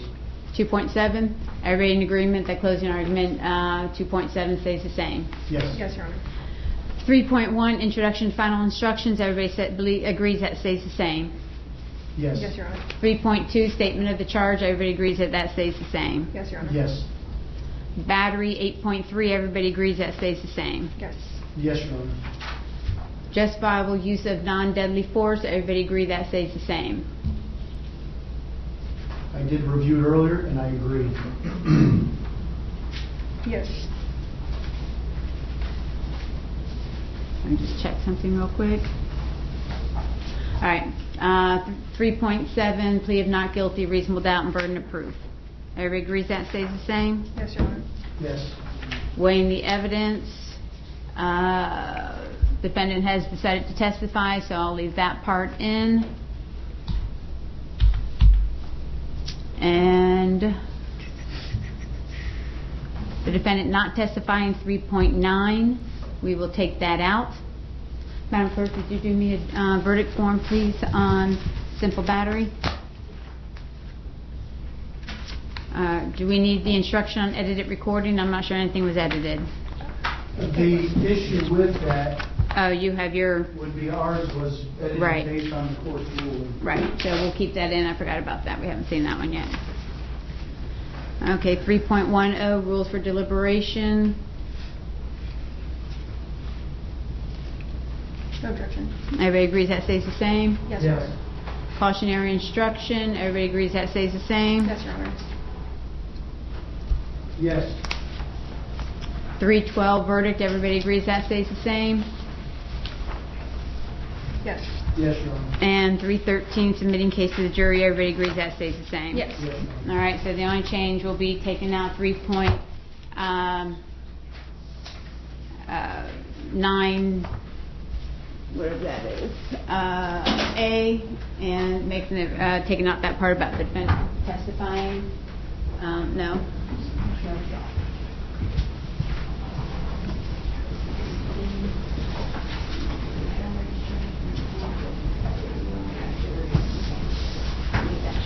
Come on up so y'all can review the verdict form. Tracy, I've made changes. I'm getting out of the jury instructions. The change is 3.9. 1 second, Madam Clerk is making the final decision. If you have an unredacted version of that audio that I excluded from that part, if you want that in the record as to make your record Yes. proper, then that's fine, but make sure that that is with the clerk and it does not go back. Okay. You're on the record for all that was said, right?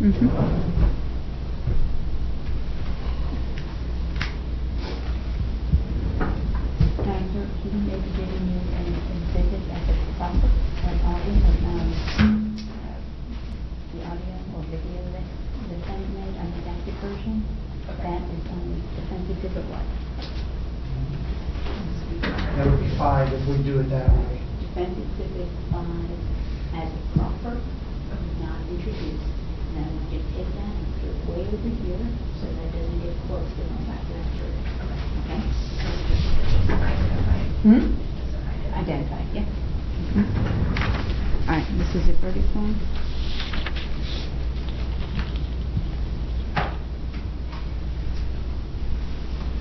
All right, stating the objection. No objection. Any No objection. from the defense? No. All right, I'll be right back. You guys can move into the rest of them.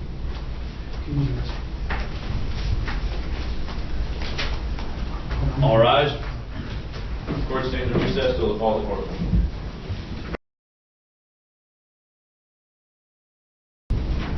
All rise. County Court's back in session.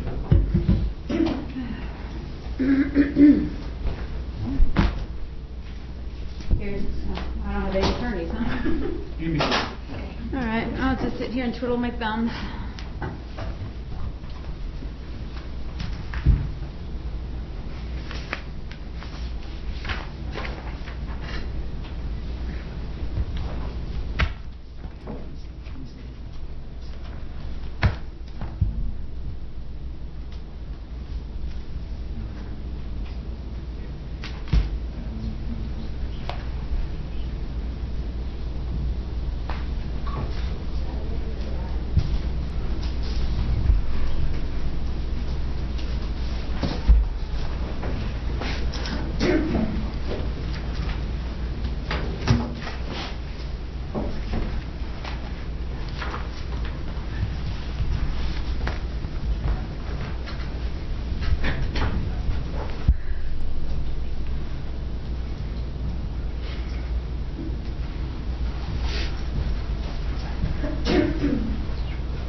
Court ready?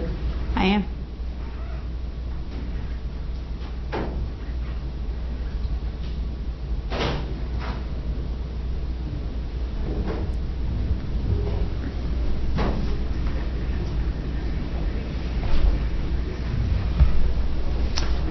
Here's each of you the change on the way in the evidence instruction.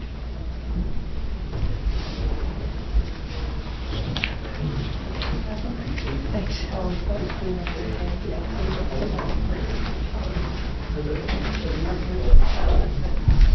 you're trying to get my attention.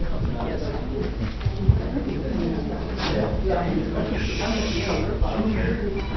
On your phone, just like, obviously, elements number 1.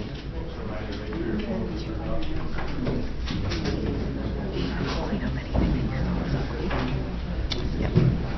Anything that is on the jury who heard of this. Yes.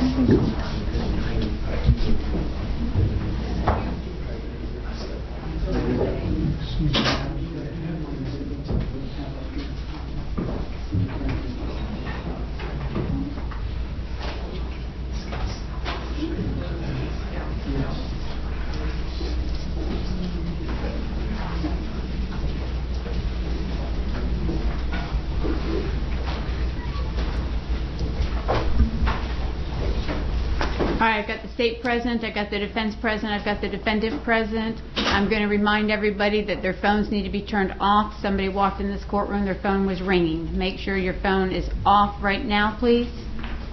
I'm going to remind you of the rules that I gave you when you first came into the courtroom.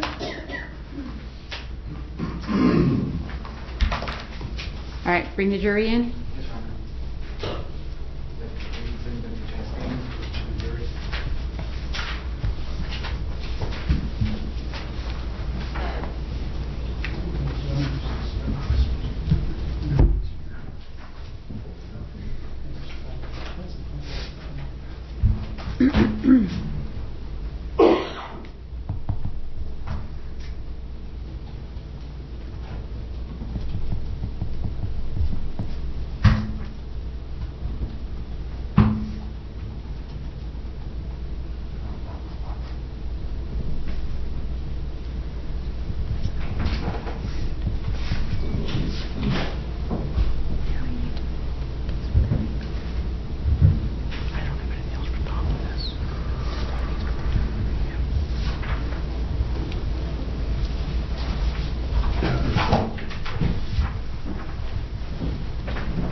Mr. Theophilopoulos, will the defense be calling any witnesses?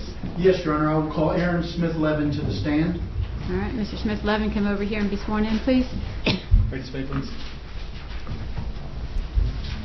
Here, face the clerk, raise your right hand and you. Do you solemnly swear or affirm that the testimony you're about to give will be the truth, the whole truth, nothing but the truth? I do. Please have a seat in this chair. Speak in the microphone. Allow the clear voice for the court. Mr. Theophilopoulos. Thank you, Your Honor.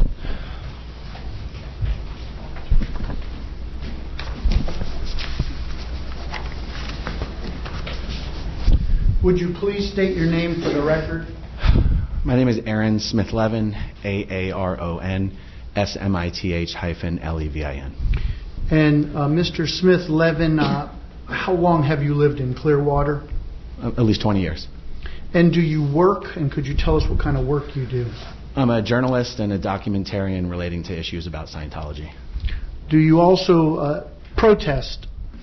I do. There's a weekly protest in downtown Clearwater. It's been happening every Friday afternoon for a couple years that I help organize. Protesting has nothing to do with the events on September 20th and is not why I was at the Clearwater Bank building. And how long have you been a journalist, documentarian, a protester? Since 2014. So about 12 years? Yeah. And you indicated September 20th, 2025. Do you recall approximately what time that was at? 2:30 p.m. And where were you headed at 2:30 p.m.? To the Clearwater Bank building.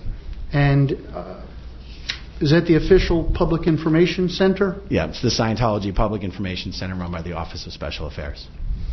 And when you were walking by, could you describe to the jury what occurred? Sure. I was going to the Clearwater Bank building to speak with Scientology official Pat Harney, who I've spoken with many times before. I was walking by the building. The doors were shut, which usually means Pat's not there, so I didn't approach the door. Immediately after I passed the door opened. It was clear they were open for business. They generally are open for business 18 hours a day, 7 days a week. So the door was open. I said, okay. I walked up to the door, and I initiated a conversation with Pat Harney, as I've done many times in the past, with no problems. And within about 10 seconds, I was being battered. Okay. Did you have your phone on you? I can't remember which hand I was holding it in, but yes, I was recording with my iPhone. And when you were standing at the door, describe what the door was doing. The door was kind of open under its own weight, meaning it wasn't being forced. It wasn't pushing itself open. It wasn't pushing itself closed. It bounced off. The door stop was coming back towards me. I kind of gave it a little kick, and then I was standing there. I was in front of the door, meaning even before Bob approached me, you couldn't have shut that. Bob is who? Bob Toffness. Robert Toffness? Robert Toffness. Okay. Even before he approached me, I was in front of that door. You couldn't have closed that door without hitting me. Did at any time, you heard Mr. Toffness testifying, at any time did you attempt to get in? No, and I never have ever in any Scientology building attempted to enter the building. Ever. So you've never been in the Scientology building there? Since 2014. Okay. And describe what happened to you. I was standing there having a brief conversation with Pat Harney, as I have done many times in the past. Bob, who is a person known to me, came up to me and just started shutting the door on me. And to be honest, this has never occurred to me. This has never occurred in that location. I've never been physically confronted. I've never been battered. I've never had any sort of physical confrontation there in any way, shape, or form. In my previous conversations with Pat, I walk up, I talk to her for 1 minute, 2 minutes, and I leave. They know that. I'm a well-known person to them. They know exactly what I'm doing. Bob was shutting the door on me. Objection, Your Honor, narrative. Yes, sustain. Ask him a question. Oh, okay. Okay, what was Bob doing while your right foot was by the door? He was slamming the door on my foot. And at some point in time, did somebody assist him? Andrew Shape walked up and now had two grown men slamming a door on my foot. I'd been standing on public property for about 10 or 15 seconds at that moment. It is public property, not private property. And what happened as far as your foot with the two of them pulling that door on you? It went, I want to say over, which sounds weird, but the door has a big gap. The boot is a little narrow. The bottom of the threshold? The bottom of the threshold. Okay. The door's got like a maybe 2.5 inch gap. Basically, slid over a very sensitive, bony portion of my foot. I've got some weirdly shaped feet. I can show you if you'd like to see. None of the incident caused me any pain except for the very last seconds, right? If the door is bashing just the side or the heel of my boot, I can't feel that. But once it slides over the soft leather portion that covers the outside bony part of my foot, it's extraordinarily painful. I was in pain for days. And so what happened? I just reacted to get him off of me, just to get him off of me. It was literally, I still had my phone in my hand. I don't know if they're going to see my version of the video. It's coming. Okay, it was literally just like, what did you do? You just hurt me, Andrew. Why did you do that? Andrew knows me. I know Andrew. He's never done this before. And I was just shocked. And it was literally just reaction of, Andrew, what did you do? You just battered me, Andrew. And it was over in a second. May I approach the witness, Your Honor? Yes. You took a video in this case? I did. Let me approach with what is marked as Defense Exhibit 1 for identification. Do you recognize this? That thumb drive? Yes, sir. I don't know. As far as your video. I recognize the video that's on the thumb drive.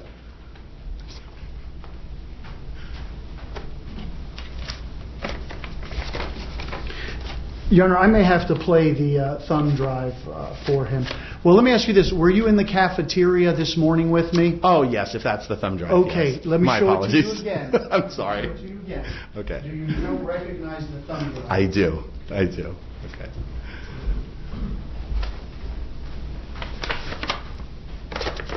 And who recorded, obviously, this video that's on the thumb drive? This was me.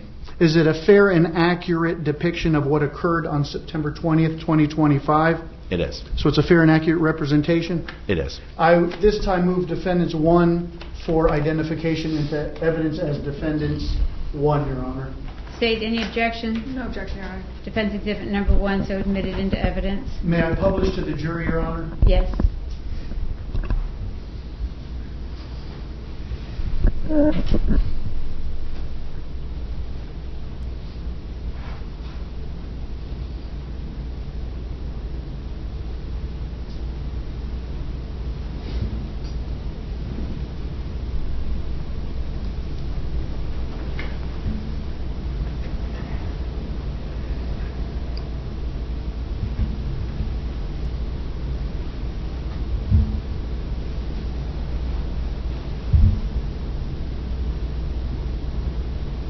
Excuse me, Your Honor, I apologize.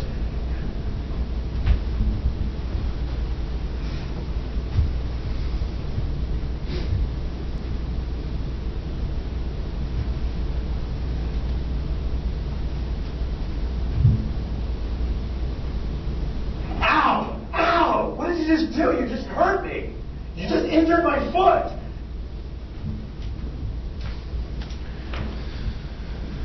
Mr. Smith-Levin, ow, ow. What did you do? You just hurt my foot. Yeah. Why'd you respond like that? I was just shocked. I mean, I've been doing what I do as far as my journalism and my documentary work for, like I said, 12 years. I've been staging weekly protests right outside Scientology properties in downtown Clearwater every Friday. I have never been injured like this by a Scientology operative before. And I was just shocked. Now let me ask you, you see this gentleman there? Yes. On Defense Exhibit 1? Who Yes. is that? That is Bob Toughness. And go a little forward. Who is the lady behind him, behind the reception desk? I don't know if you can see her in that shot, but it's Pat Harney. Pat Harney is a woman, and that is the person, that was the Scientology official I was there to speak with that day. And do you see the people that are in the background? I do. This door right here, Mm-hmm. do you know what that door is and who that might be? I don't. And as far as other people in that room, how many did you see? I don't understand the question. How many people can you see in there other than the gentleman that was at the door? That I see 2 more people in there. It wasn't. One of them isn't even Andrew. It wasn't packed in there, was it? No, there was not. There was not a bunch of people in there. Was there an interfaith meeting going on at that time? There was no evidence of any meeting going on at that time. Now, your reaction, was it spontaneous? Yes. Why? Well, it was out of pain. I didn't expect to be injured that day. Did you punch Mr. No. Shape? Nope. Did you throw him to the ground? I did not. Did you use just enough force to get him to stop? That's exactly what I did. Let me show you what has been marked as a Defense Exhibit 2. No objection.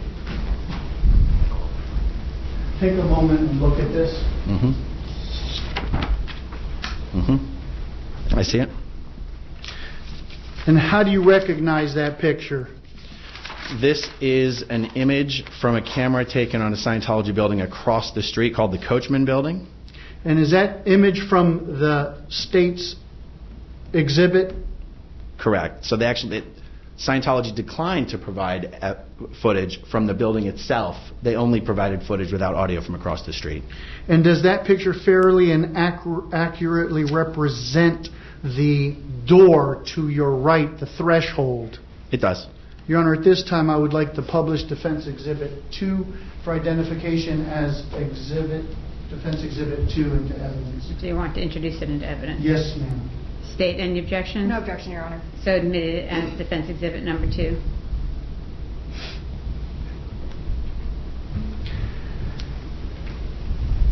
And you have a copy in front of you. Oh, I see. Yeah. How wide is the threshold gap between the floor, the ground, and the actual door, in your estimation? Couple inches. give or take, 2.5. I mean, between 1.5 and 2.5 inches, maybe. Thank you. Let me show you what has been marked as Defense Exhibit 4 for identification.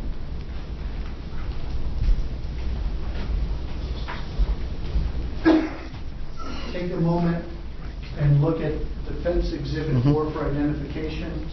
I see it. Do you recognize this picture? I do. And how is it that you're familiar with that photograph? It's the exact same front door of 500 Cleveland Street that I've probably seen 1,000 times in real life. And is that picture of that door, is the door in fairly the same condition as it was on September 20th of 2025? Yeah, but it's actually missing a little piece from the corner. I wonder if that came off when it hit my foot. Well, is it basically the same door? It is basically the same door. And is it a fair and accurate representation of the door that your foot was hurt under? Yeah. Your Honor, at this time I would move Defense Exhibit number 4 for identification into evidence as Defense 4. Any objections? Just relying on the court's previous ruling of the limited scope, Your Honor. Then no objection. So admitted as Defense Exhibit number 4.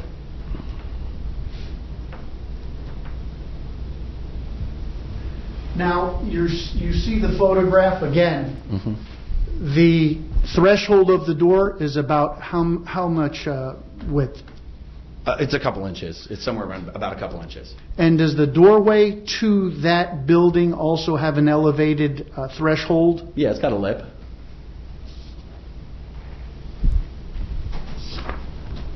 Yeah.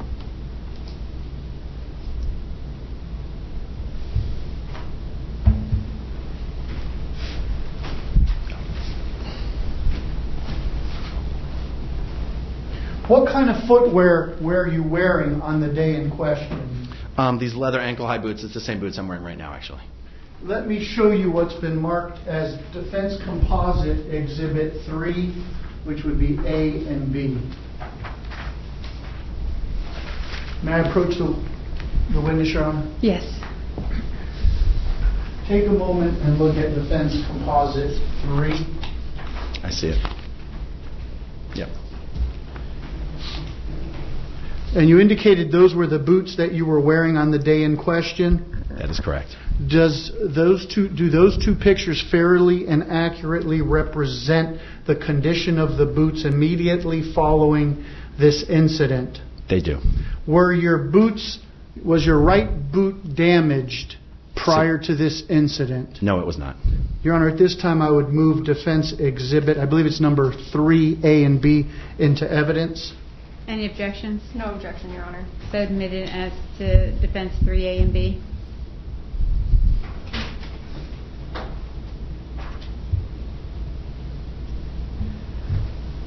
What happened to the side of your right boot? It got significantly cut and scarred. Deeply cut and scarred. And what was that from? That was from the door being slammed on my foot by two grown men. Repeatedly. Let me show you the other photograph. And what is this?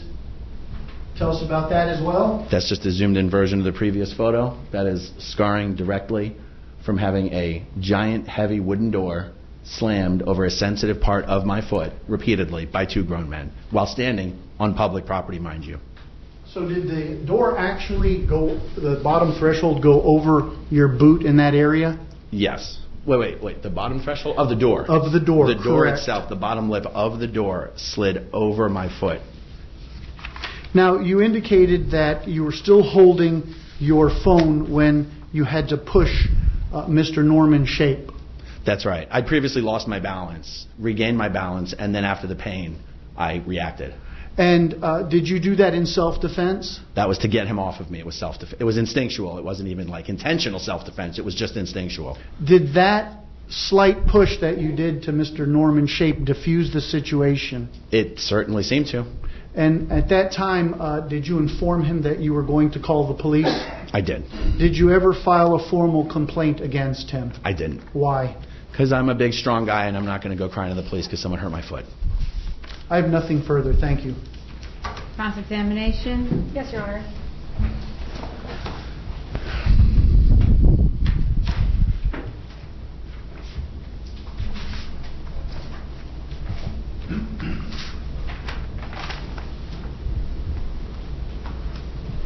afternoon, sir. Good afternoon. How are you? Doing all right. Good. All right. So I'm just going to go through some of the things that we've heard throughout this testimony here today. So on direct examination, you did state that you protest Scientology. Is that correct? I do protest Scientology. Okay. And you also testified that you have a YouTube channel dedicated to those efforts. Is that correct? That's not correct. Okay. Then can you explain? No. Everybody approach.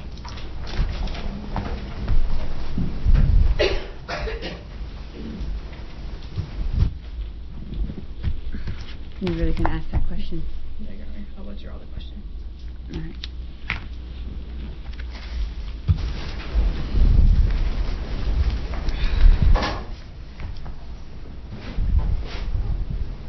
And it would be fair to say that you're pretty passionate about protesting Scientology. Is that correct? Yeah, I think that's a fair statement, yeah. Okay. So now let's talk about why you're here today. I'm turning your attention to September 20th of 2025. And, sorry, Mr. JBT, can you please just take that photo down? Yes. Thank you. So on that day, you were walking in Clearwater. Is that correct? I was walking specifically to the Clearwater Bank building. I wasn't just walking through Clearwater. Okay. And you walked by that building initially, correct? Yeah. Okay. No, I didn't walk by it. I hadn't even cleared the building. Okay. And as you were passing the doorway, Yeah. someone else exited the building. Is that correct? That's correct. Okay. And that's when you turned around Yeah. and you approached the building. That's right. The door was open as a result of that woman exiting, correct? That's right. Okay. And at that point, you got in the doorway. I think, yeah, that's right. And you took out your phone. I already had my phone out. So you had your phone out in the doorway. Yes, And you were recording. I was. And at that point, you testified that the door was just open on its own volition. That's right. Okay. It bounced off of a doorstop or something, Something behind it. but you stepped in the way of it so that it didn't ultimately close. No, so that it didn't hit me. It's not, you know what I mean? The door stands on its own. It doesn't, but left to its own devices, it'll either blow in the wind or stand there. It doesn't have a mechanism that pulls it closed or forces it open. Okay, so the door would have just been blowing in the wind, is your testimony? I mean, the wind wasn't blowing, but do you understand what I'm saying? It had a little bit of momentum from hitting the backstop, Okay. and it was just going to hit me, so I just gave it a little nudge to keep it where it was. With your foot? Yeah, exactly. Okay. Yeah. And at that point, someone else walked out of the building, correct? Specifically, Mr. Toughness came out of the building. He did not come out of the building. It's your testimony that he did not come towards you from inside the building. Oh, he came towards me, but he didn't come out of the building. He stayed in the building and pulled the door shut on me. Okay, it's semantics. So when he was walking from inside the building towards you then? That's correct. That's correct. Okay. And at that point, he had attempted to shut the door. Well, I mean, he was slamming it on me, so you can say he was attempting to shut it, and from my perspective, he was attempting to slam it on me. Okay. Yeah. But he was pulling the door shut, right? He was pulling it towards me. And you were in the doorway. Well, that's why he was pulling it towards me. Okay, so Yeah. but you agree with me that he was trying to close the door, right? Well, you say he was trying to close the door, and then like he was trying to close the door on me. Okay. Yeah. And you sat through this entire trial, correct? I did. Okay, Yeah. so you've heard all of the testimony. I have.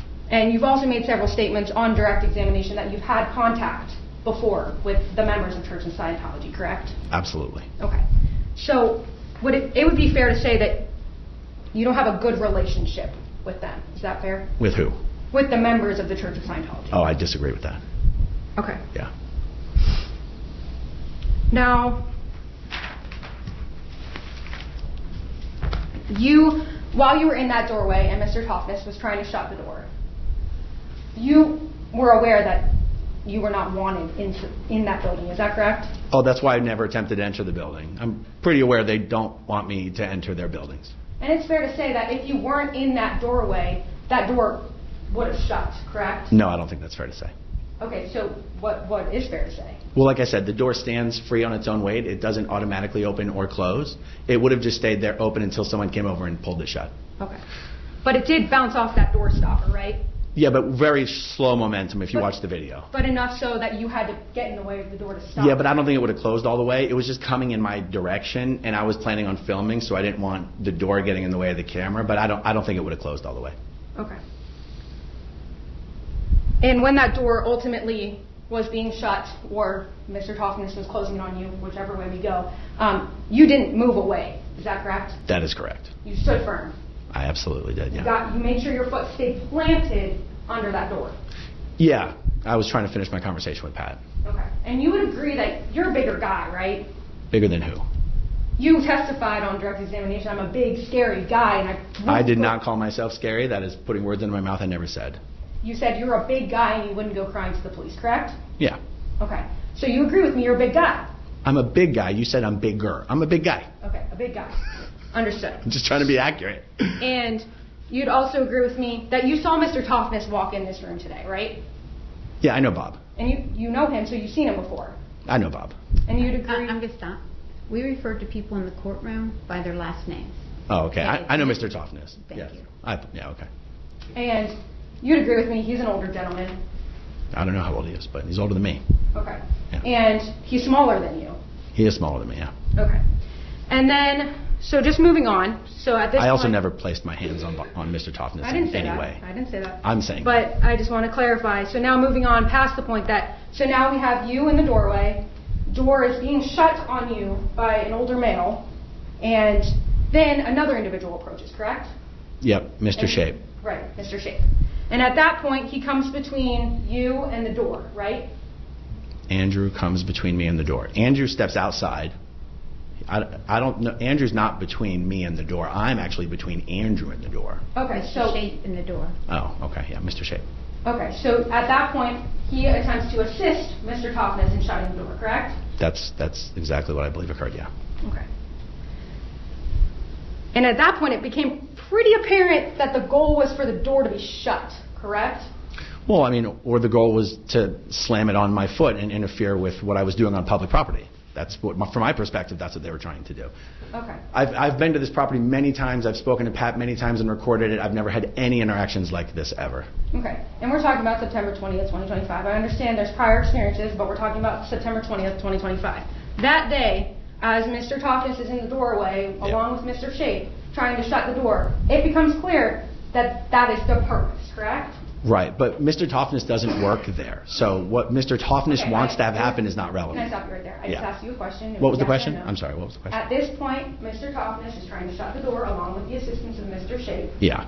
And it becomes very clear that the purpose is for the door to be shut, correct? That is correct, yeah. Okay. And at that point, you did not step away, correct? Well, I don't think I had an opportunity at that point. I was going to be done in about 10 seconds. They know this. I do 60 seconds on 2 minutes. I don't know that I had an opportunity to step away before I was injured. Okay. And then I just reacted.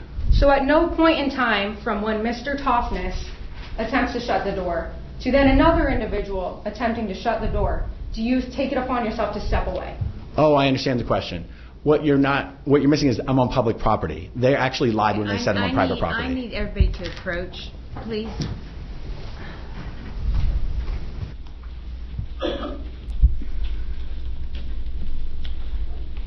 How many times is he actually going to say I'm on public property when he knows that I said that sheet wasn't going to come in? Do you have any proof whatsoever that he's standing on public property? I'm not asking the questions, so I don't know why you're addressing me on it. I mean, she's asking the questions. All right. Can you pull the jury out, please? Have a seat. Folks, just leave those pads and or in the chair, right?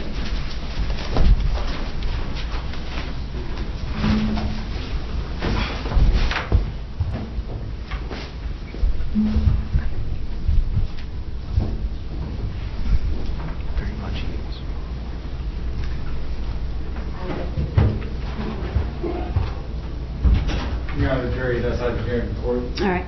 All right. I have heard Mr. Aaron Smith-Levin say it's got to at least be 10 times I was on public property, I was on public property, I was on public property. I believe on our motion to limit trial conference, I made it very clear that that sheet that you all are relying on, that is not reliable. That map, I refuse to take judicial notice of it. It is not an official map. And we discussed the fact that if he was going to say that he was on potential public property, that there better be some proof that he was on public property. Mr. Smith-Levin, you have said over and over again you are on public property, and there has been no proof whatsoever that you are on public property. None whatsoever. I have proof, sir. Yeah, I mean... Am I sir to you? No, it's a Scientology thing, ma'am. I'm sorry. In Scientology, all women are referred to as sir. Really?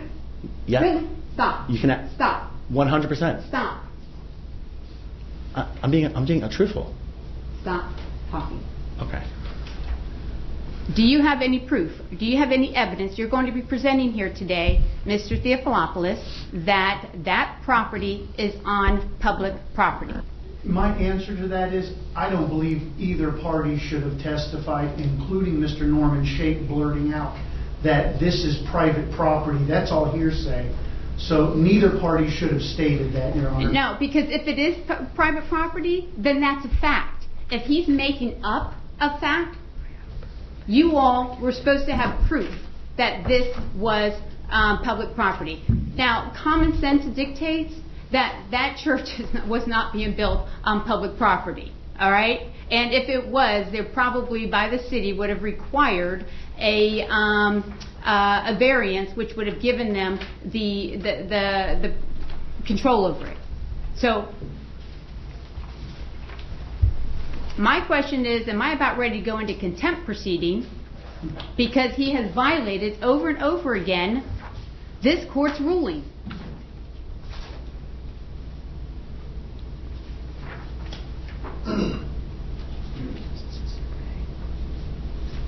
And it's ridiculous how many times I've heard him say I was on public property. And you know what? It doesn't matter.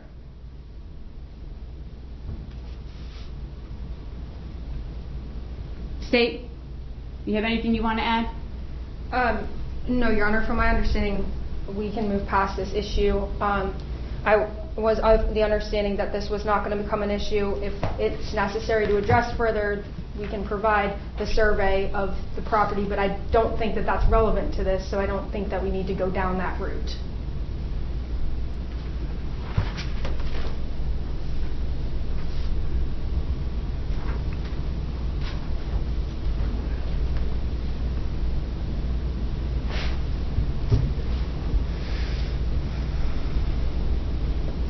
And by the way, Mr. Theophilopoulos, when you said that he was responding to the state's questions regarding that, absolutely not. He said it several times during your direct examination, and he just keeps doing the gratuitous comments with the state's cross-examination. And just so the record's clear, I never asked him that question. That's not the point. Well, I don't want the court I'm not assuming insinuating that. I'm not assuming you're doing Okay. anything wrong. Okay. Okay? I just- I'm assuming it's him. Can I speak? No. Can I speak? No, you cannot. Oh, okay. Over and over and over. It's become a joke here. How many times can I put an asterisk how many times he's going to say public property? It's obvious he's standing at the threshold of the Church of Scientology.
All right, I'm going to give an instruction to the jury that there is no evidence that the Church of Scientology is on public property. The fact that the defendant has stated it several times is not fact. It's stricken from the record and should not be considered by the jury as fact.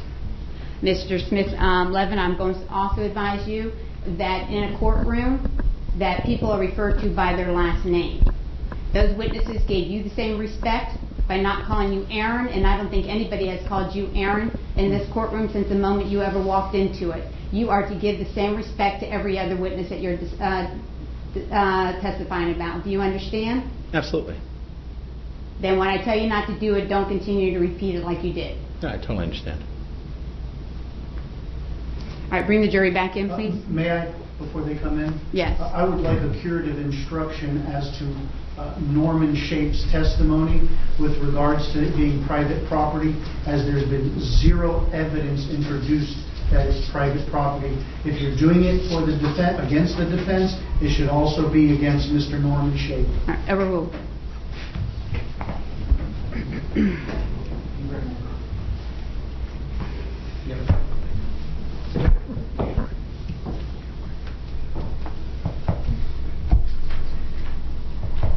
I'm reiterating the fact that this defendant has been told several times that he was not to discuss that.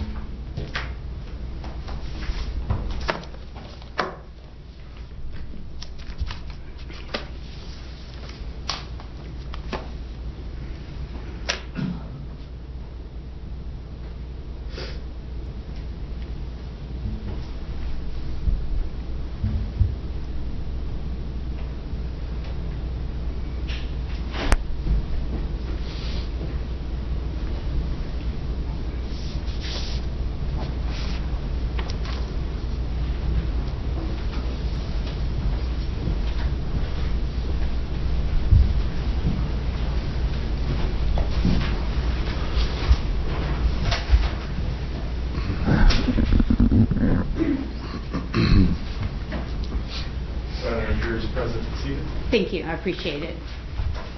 Thank you, ladies and gentlemen.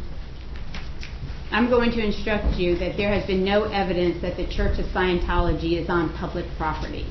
The fact that the defendant has stated it several times is not fact. That statement that it's public property is stricken from the record, and you are not to consider that as fact in this case. All right, you may proceed. Thank you, Your Honor. Okay, so just to reorient the jury of where we were at, the question I had just asked you was, at this point we have Mr. Toughness trying to shut the door, as well as with the assistance of Mr. Shape. At that time, you would have come to know that they were trying to close the door. Is that correct? Yes. Okay. You also testified, not only on cross-examination, but as well as on direct examination, that the door was not going to close on its own volition, that it was simply in almost like a state of which that it's just going to exist. It's in a neutral state when it comes to momentum. A neutral state, thank you. Right. So, but you also testified on your direct examination that you were injured as a result of this event. Is that correct? Totally correct. And you specifically testified that a giant, heavy wooden door was being slammed on your foot repeatedly. Yeah. Is that correct? Yeah. Okay. And that was by Mr. Toughness, who we saw here earlier today, right? Yeah. And Mr. Shape, who we also saw earlier today. Yep.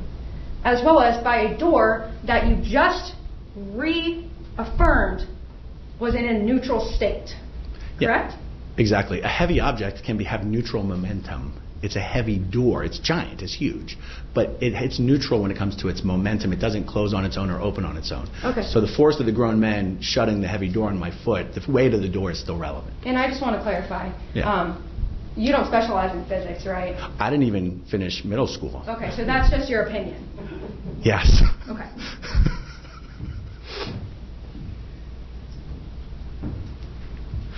Now, I just want to clarify something with you. At no point does Mr. Shape put his hands on you, correct? I don't think he did. Okay, and at no point does Mr. Toughness put his hands on you, correct? No, just the door. Okay. But you put your hands on Mr. Shape, right? Afterwards, very briefly, you guys saw the video. And you shoved him against the wall. I mean, I don't think I shoved him. It was a reaction. I guess I shouldn't object to it. I mean, the truth is, it was like a reflex shove. Yeah. But I still had my phone in one of my hands. It wasn't even two open hands. You know what I mean? It was like one backwards hand and one forwards hand. That's what the video will show. Okay. Yeah. And again, just to clarify, you would agree with me that you're bigger than Mr. Shape as well, correct? I don't know, actually. I'm probably heavier than him. He might be taller than me. Okay. Yeah.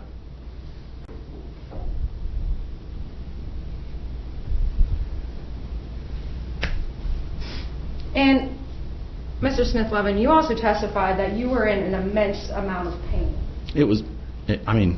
I've had worse, but yeah, it hurt a lot. You specifically testified that you were in so much pain that you were in pain for days. My right? foot hurt for days. I don't want to make it sound like I was like laid up in bed. Okay. Yeah. Your foot hurt for days. Yeah, I had a bone bruise. It was a deep bruise. Okay. Yeah. And in that video, you would agree with me that there's no limp, right? I don't think so. Okay. No. But you were in immense amount of pain. Yeah. Okay. A moment to confer. Yeah.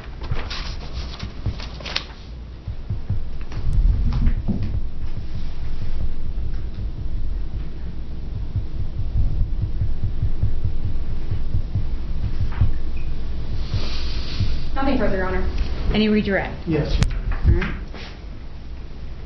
Mr. Smith-Levin, were you intentionally touched or struck by that door on September 20th, Absolutely. 2025? Absolutely. And who's responsible for striking you, touching you with that door? Mr. Toughness and Mr. Shape.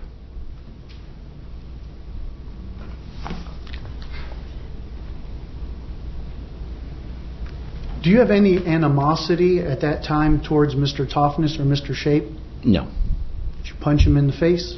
No, I did not. I have nothing further, thank you. All right, you may go sit down with your attorney. Will the defense have any other witnesses? The defense will rest, Your Honor. Okay, State, is there any rebuttal? One moment, Your Honor.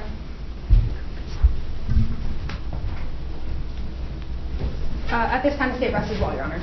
Okay. Both the State and the defendant have now rested their case. The attorneys now will present their final arguments. Please remember that what the attorneys say is not evidence or your instruction on the law. However, do listen closely to their arguments. They are intended to aid you in understanding the case.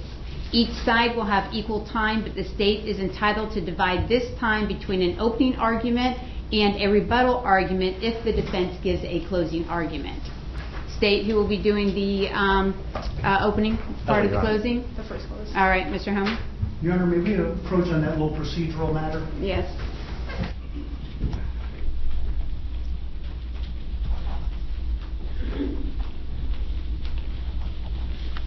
I just want to render my judgment of acquittal based on the evidence that's been presented. You don't have to give a long. Just relying on our previous argument, Your Honor. All right, I'm going to find that actually the new level, but if there's sufficient evidence that goes before the jury on the battery. Okay. Okay. The trial hasn't lasted that long. I generally say 30 minutes both sides, closing and a rebuttal. Okay? All right, thank you.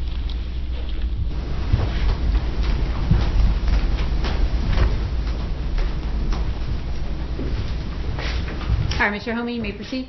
Thank you, Your Honor. May it please the court, counsel. Thank you.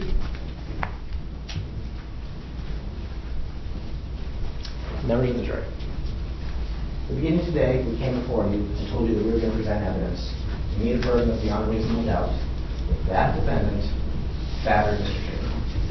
We meant by that, the elements, we mean that he did actually intentionally touch physical contact with Mr. Shaper.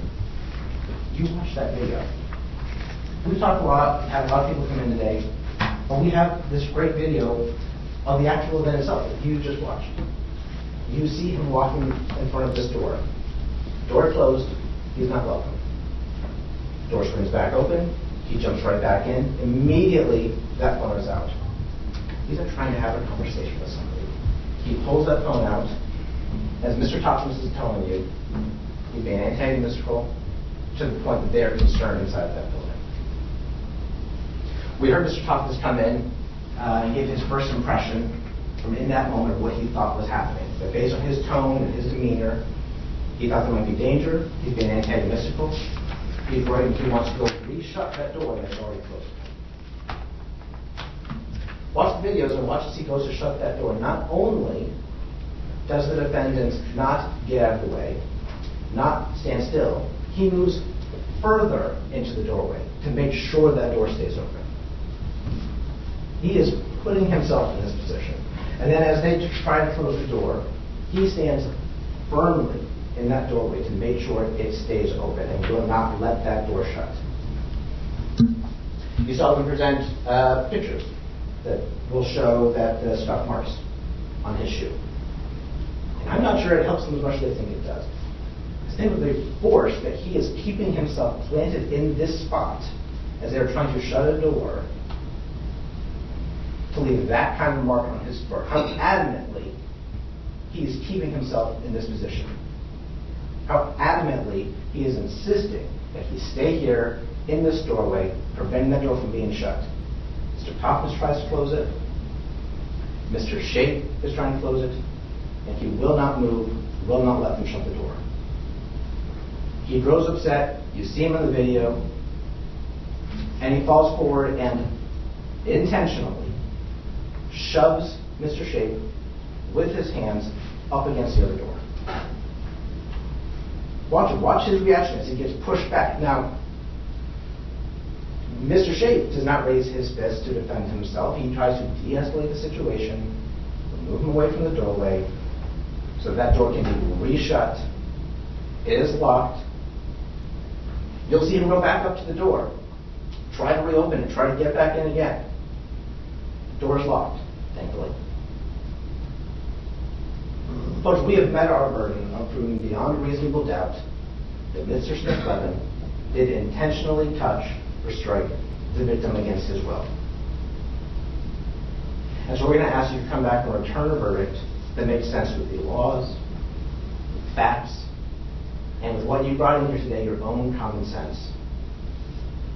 And that is a verdict of guilty of battery. Mr. Theophilopoulos, will the defense be doing a closing? Yes, Your Honor. All right, you may proceed.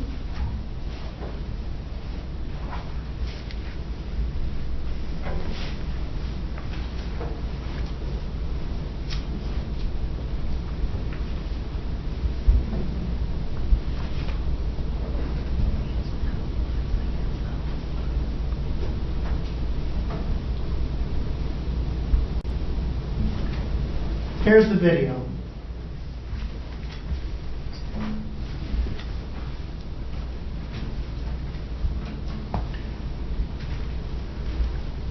I want you to pay close attention how Mr. Smith-Levin is pulling his foot out from underneath the door when they're both pulling it on him.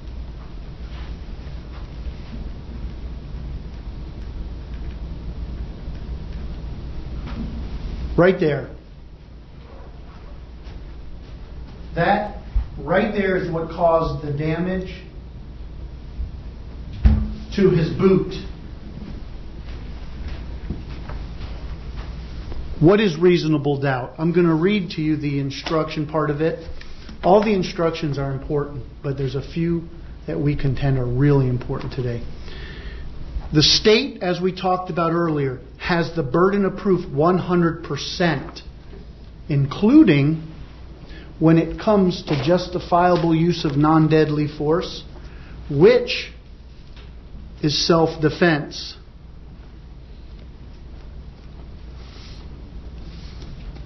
Self-defense. It is a defense to the crime of battery if the actions of Aaron Smith-Levin constituted the justifiable use of non-deadly force. Non-deadly force means not likely to cause death or great bodily harm. Great bodily harm means great as distinguished from slight, trivial, minor, or modern harm. Here we have zero harm based on a slight push. Aaron Smith-Levin, this is the instruction you're getting, does not have the burden of proving that he was justified in using non-deadly force, a slight push. Instead, For you to find Mr. Aaron Smith-Levin guilty, the state must prove beyond a reasonable doubt that the defendant was not justified in using non-deadly force. Again, instead, for you to find the defendant guilty, the state of Florida must prove beyond a reasonable doubt the defendant was not justified in using non-deadly force. So we get to reasonable doubt. I want to read part of it. Whenever the words reasonable doubt are used, you must consider the following. Proof beyond a reasonable doubt does not mean proof beyond all doubt. A reasonable doubt is not a mere possible doubt, a speculative, imaginary, or forced doubt. Such a doubt must not influence you to return a verdict of not guilty if you have an abiding conviction of guilt. On the other hand, if after carefully considering, comparing, and weighing all the evidence, there is not an abiding conviction of guilt, or if having a conviction, it is one which is not stable, but one which wavers and vacillates, then the charge is not proved beyond every reasonable doubt, and you must find the defendant not guilty because the doubt is reasonable. Reasonable doubt is that door threshold on his foot with a slight push holding his phone. If there was animosity here, there would have been a brawl. If there was animosity here on the part of Mr. Smith-Levin, he would have punched Mr. Shape in the face. There was no animosity here. When a person is being injured, is being hurt, feels any type of pain, they have a right in Florida to meet the force that's used against them with equal force. They're pulling that door onto his foot. He pushes him off. It's self-defense all day long. You know, the sad part about this whole case is the following. Mr. Robert Toughness comes to the door.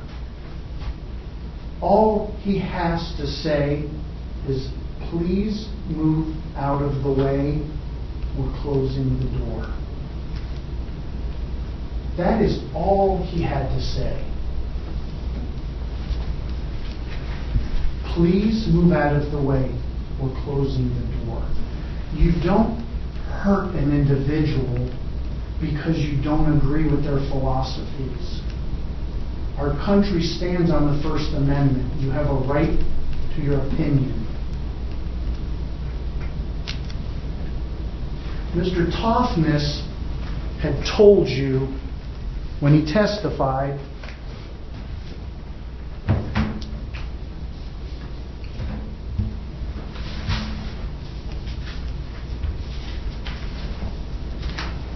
I asked him, and this goes to whether somebody's being truthful. You come into court, you tell the truth. I specifically asked him, did you tell Detective Bieber that Mr. Smith-Levin barged in? He didn't really want to answer the question. And then he started to answer the question. So I went further. Did you tell Detective Bieber when you were being interviewed the guy was trying to get in? I had to play his interview to refresh his memory. And when he heard and saw himself on the video, he admitted to it. You don't lie to try to get a conviction. You come into court and you tell the truth. Both Andrew, Mr. Norman Shape, and Mr. Robert Toughness embellished this whole incident. They didn't have to. Why? They were law enforcement to come after Mr. Smith-Levin.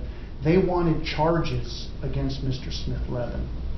You're going to get the battery instruction, and it states the following, and I'm going to improvise it a little bit. To prove the crime of battery, the state must prove the following element beyond a reasonable doubt. It's my version. Norman Shape and Robert Toffness actually and intentionally touched or struck Mr. Smith-Levin against his will. That is a battery. They were the aggressors. Pulling that door on his foot. My client touched nobody up to that point. Nobody. You don't just go up and start pulling a door on somebody's foot because you may not like them. All of this, we wouldn't be here today. Please move out of the doorway. We're going to close the door. That is what a gentleman would do.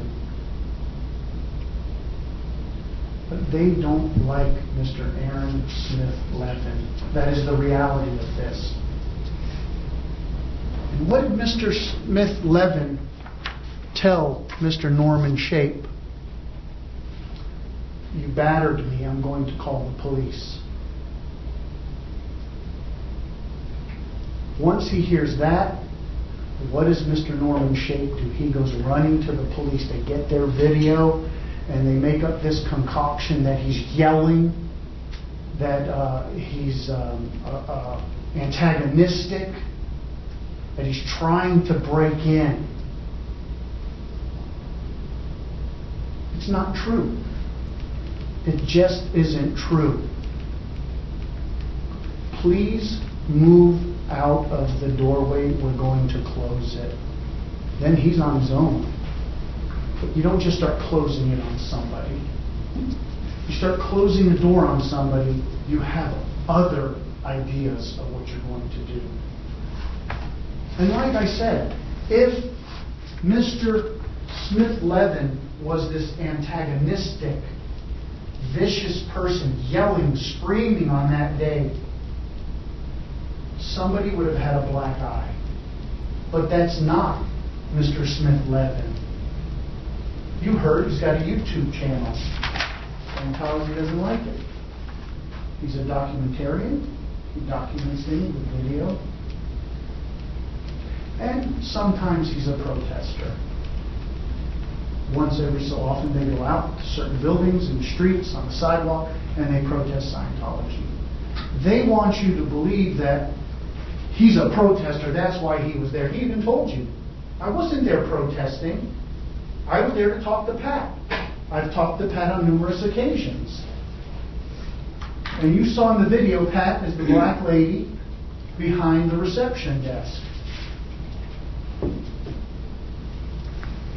So when you look at all the evidence, when you look at that threshold, the pictures we supplied, there was a reason for that, to show how that boot that he was wearing, how hard they were actually pulling that door on him where he could finally slide it out. And you've got those marks. That's evidence. And like I said, all of this could have been avoided. He'd been there before, he testified. No problems. Please move out of the doorway. And if you notice, they're all testifying that the building was closed. The building was closed. Watch their video. Watch our video. When you see their video, you're going to see the blinds come down. First on the right side door, and then on the left side door. Now the building is closed. So they're trying to portray this picture. We're having this interfaith meeting, and he interrupted it. Well, I asked Mr. Robert Toffness, because he testified on direct examination. He was involved with the interfaith meeting. There were many people in the lobby there. But when you look at the video, Mr. Toffness is at the reception desk leaning over. He's not involved in an interfaith meeting. And I questioned him about that, and he got uncomfortable, as you could see. But you don't come into court and embellish and don't tell the truth. People are not rewarded for lying in court. Period. Period. Their proof is so great here.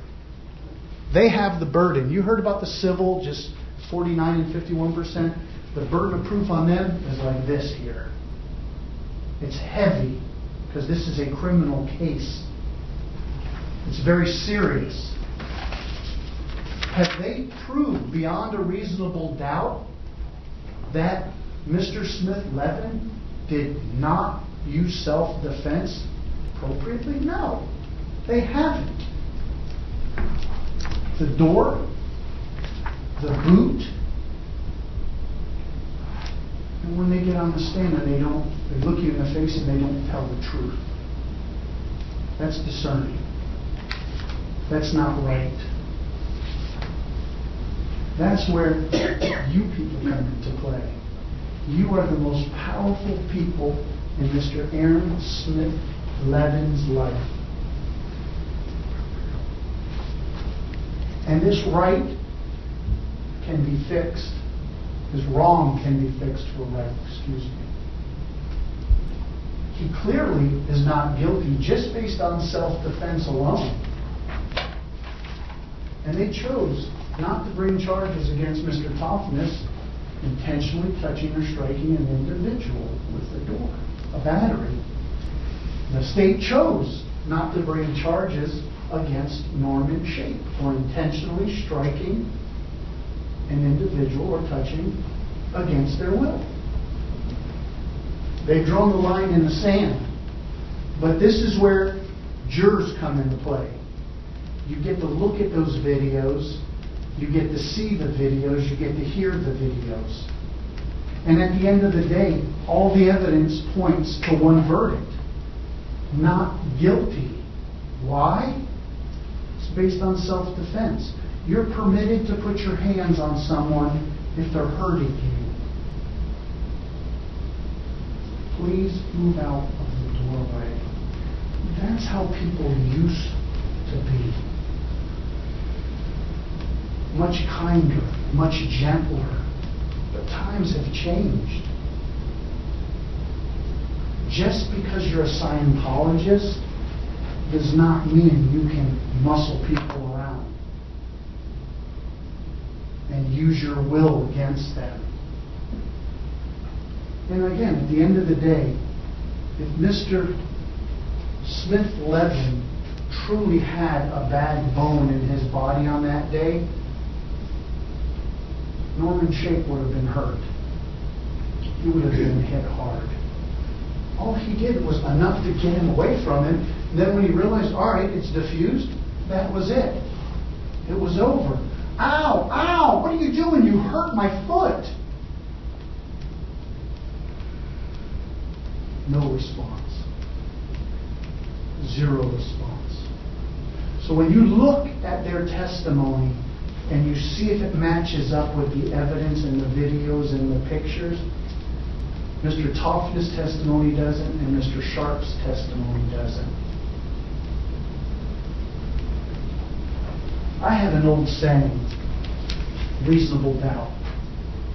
Proof of guilt must be so compelling that a mother would convict her only son.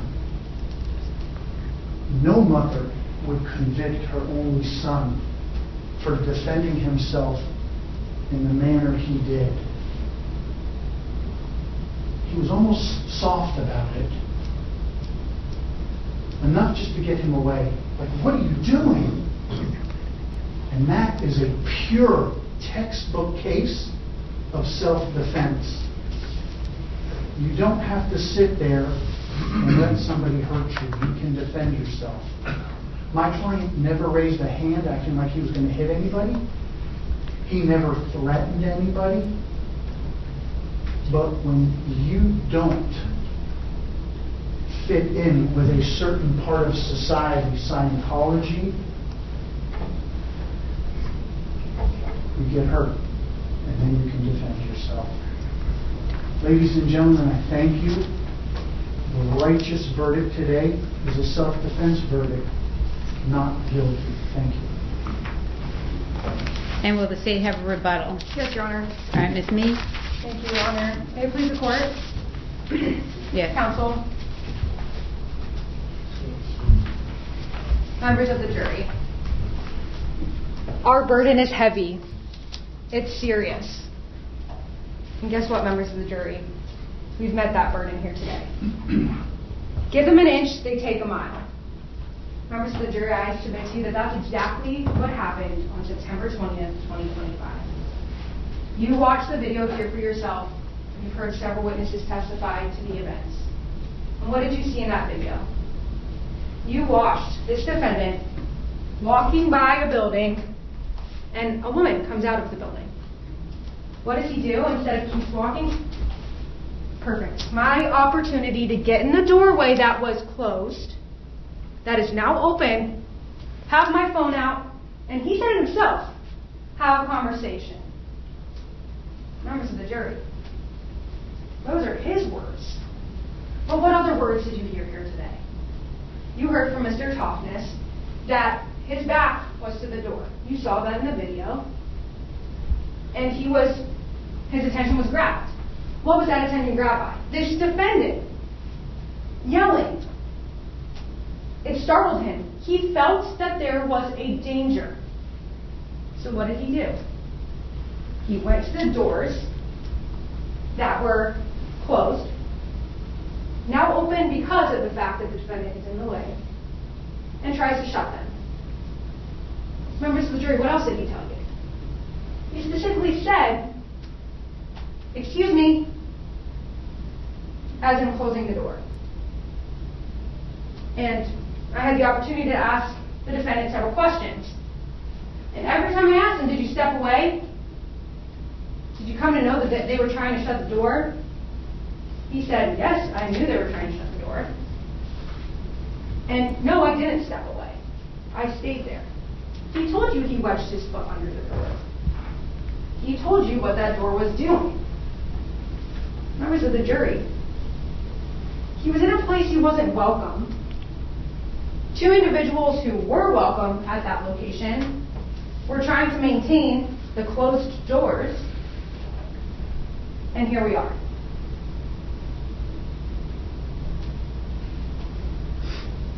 I'm going to go through some of the points that were made on defense's closing.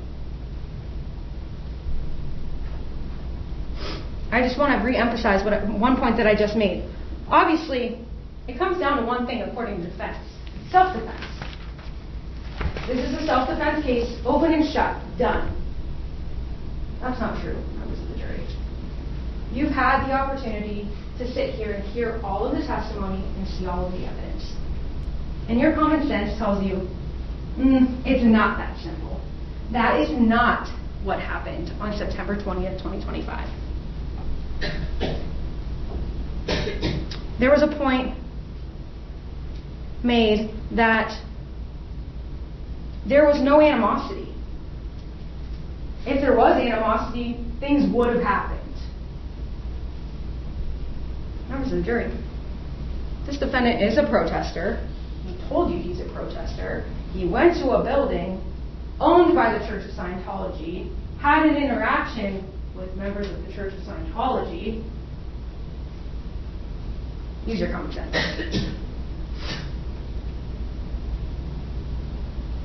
I also want to emphasize the fact that there's all this focus on Mr. Toughness. Mr. Toughness is the one that battered this defendant. Come on.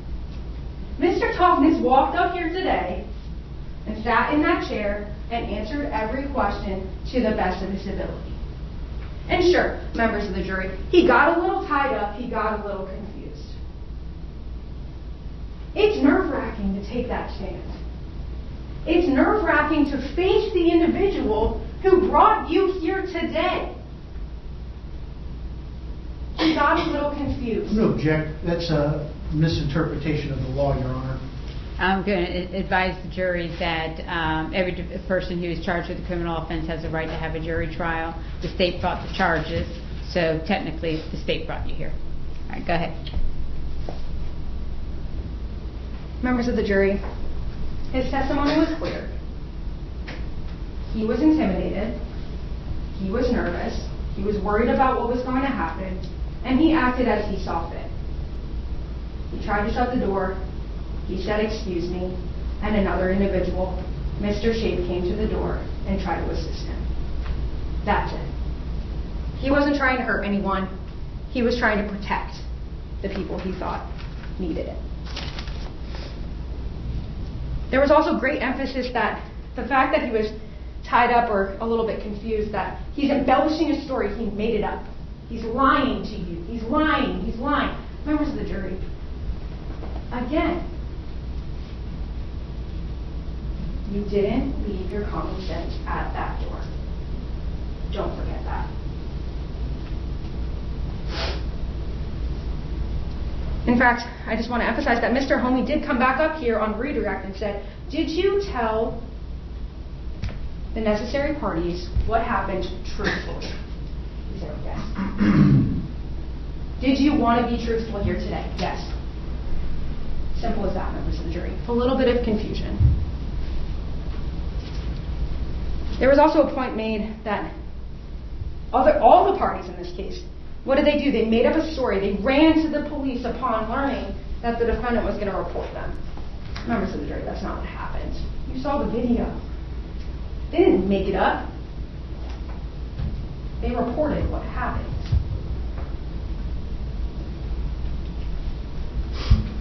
Members of the jury, during jury selection, you agreed that you would follow the law. In fact, you went so far as to say that you would follow the law even if you didn't like it. And members of the jury, what does that law say? I'll read it directly. No requotes, no rephrase. To prove the crime of battery, the state must prove the following elements beyond a reasonable doubt. That Aaron Smith-Levin actually and intentionally touched or struck Norman Shape against his will. An intentional touching or striking includes situations where a defendant knows that a touch or strike is substantially certain to result from his act. There's our burden. That's what we've got to prove. Members of the jury, we proved that here today. Several times. But most importantly, in that video. There was a point made that if you go back and you watch the video, you'll see the blinds coming down. That means the building is closed. When a door is shut, there's not free access. You have to open it to get in. In fact, I submit to you that the defendant's actions showed that he knew he wasn't welcome in that building. Because again, go watch it for yourselves. He is walking with a mission. Door opens, turn right to it. Because he knows that he wasn't going to get in there, but there's his opportunity. He takes it. And he doesn't let it go. There's comments made about this interfaith meeting. Oh, did a meeting happen? Did it not? They made it up. Members of the jury, we clarified that. It's timing. That's all that comes down to. There was an interfaith meeting that took place. That's what brought Mr. Toughness to the building. And then it was over. Doors were shut at the time. All you have to do is look at the video. You can see a woman exit. That is what opens the door. No other reason.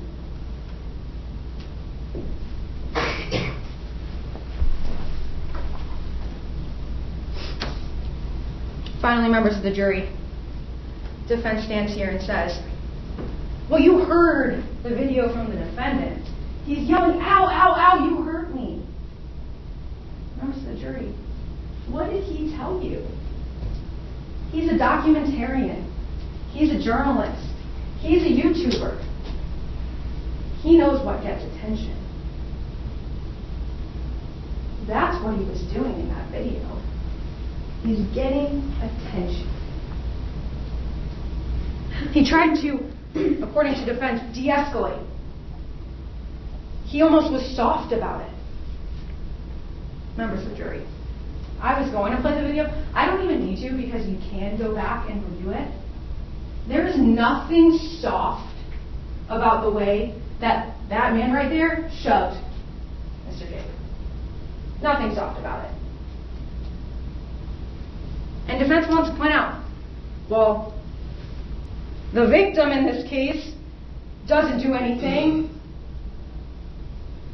Members of the jury, he was in shock. He just got shoved against a wall as he was simply trying to shut the door to the location in which he works. He's trying to shut the door because someone else was already trying to shut the door and was clearly having an issue. And now all of a sudden he's being slammed up against the wall? No, members of the jury, he tries to walk away. He tries to de-escalate the situation. At the beginning of this trial, Mr. Homey got up here and he told you that we as the state bear the burden in the case. And members of the jury, we have met that burden. In just a few moments, you'll have the opportunity to go back in that back room and you'll have the time to deliberate. You finally get to talk about the case. And at that time, you'll have the opportunity to review the evidence and talk about all the testimony you heard here today.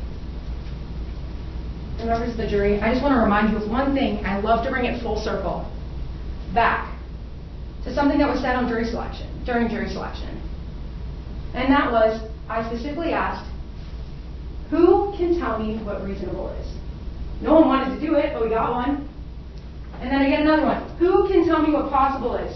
Again, no one wanted to answer me, but they did. And then finally, most importantly, I said, who can draw a distinction between that? Got an answer. Members of the jury, reasonable versus possible. Reasonable is our burden. Remember that conversation. Remember the fact that I followed up on that question and I said, does everyone understand that our burden is to prove all elements, specifically in this case one element, beyond a reasonable doubt? And you all agreed, yes, I will. Members of the jury, there is only one verdict that is supported by the facts, the law, and your own common sense. There is only one line to check on that verdict form you will receive, and that is a verdict finding Mr. Aaron Smith-Levin guilty. Thank you. All right, ladies and gentlemen in the gallery, I am about ready to read jury instructions, and I'm going to have the deputies lock the door. So once I lock these doors, nobody's entering and nobody's leaving. So if you want to leave, this is the time to leave.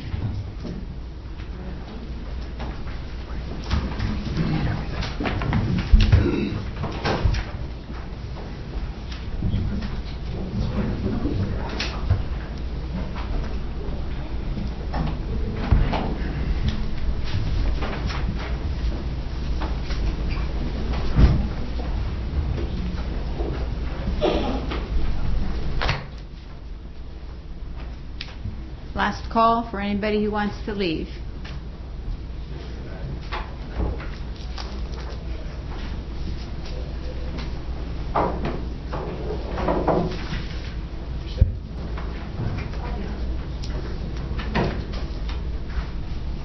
Deputies, you secured the courtroom? All right, the reason we have the courtroom secured is for that very reason. If people get up and leave during the course of me reading jury instructions to you, human nature is you're going to constantly be looking out at the door. So I need to have your full attention in regards to the jury instructions. Outside to it is you do not have to take notes on the jury instructions. A copy of them will be sent back with you. So if you need to review them while you're deliberating, then you can go ahead and do that there. Okay? All right, members of the jury, I thank you for your attention during this trial. Please pay attention to the instructions I'm about to give you. Statement of the charge. Aaron Smith-Levin, the defendant in this case, has been accused of the crime of battery. Battery. To prove the crime of battery, the state must prove the following element beyond a reasonable doubt. Aaron Smith-Levin actually and intentionally touched or struck Norman Shape against his will. An intentional touching or striking includes situation where a defendant knows that a touch or strike is substantially certain to result from his act. Justifiable use of non-deadly force. It is a defense to the crime of battery if the actions of Aaron Smith-Levin constituted the justifiable use of non-deadly force. Non-deadly force means force not likely to cause death or great bodily harm. Great bodily harm means great as distinguished from slight, trivial, minor, or moderate harm. Aaron Smith-Levin does not have the burden of proving that he was justified in using non-deadly force. Instead, for you to find the defendant guilty, the state must prove beyond a reasonable doubt that the defendant was not justified in using non-deadly force. The law on the justifiable use of non-deadly force is as follows.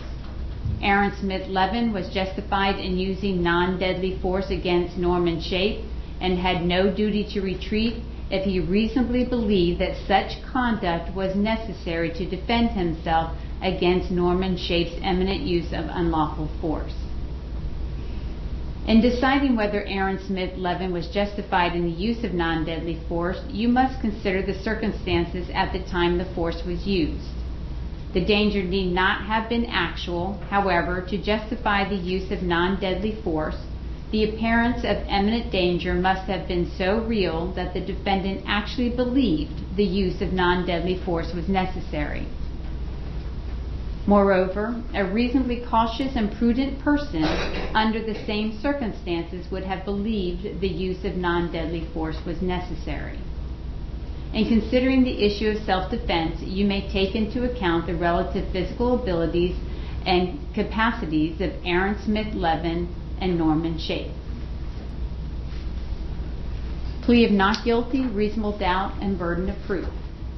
The defendant has entered a plea of not guilty. This means you must presume or believe the defendant is innocent.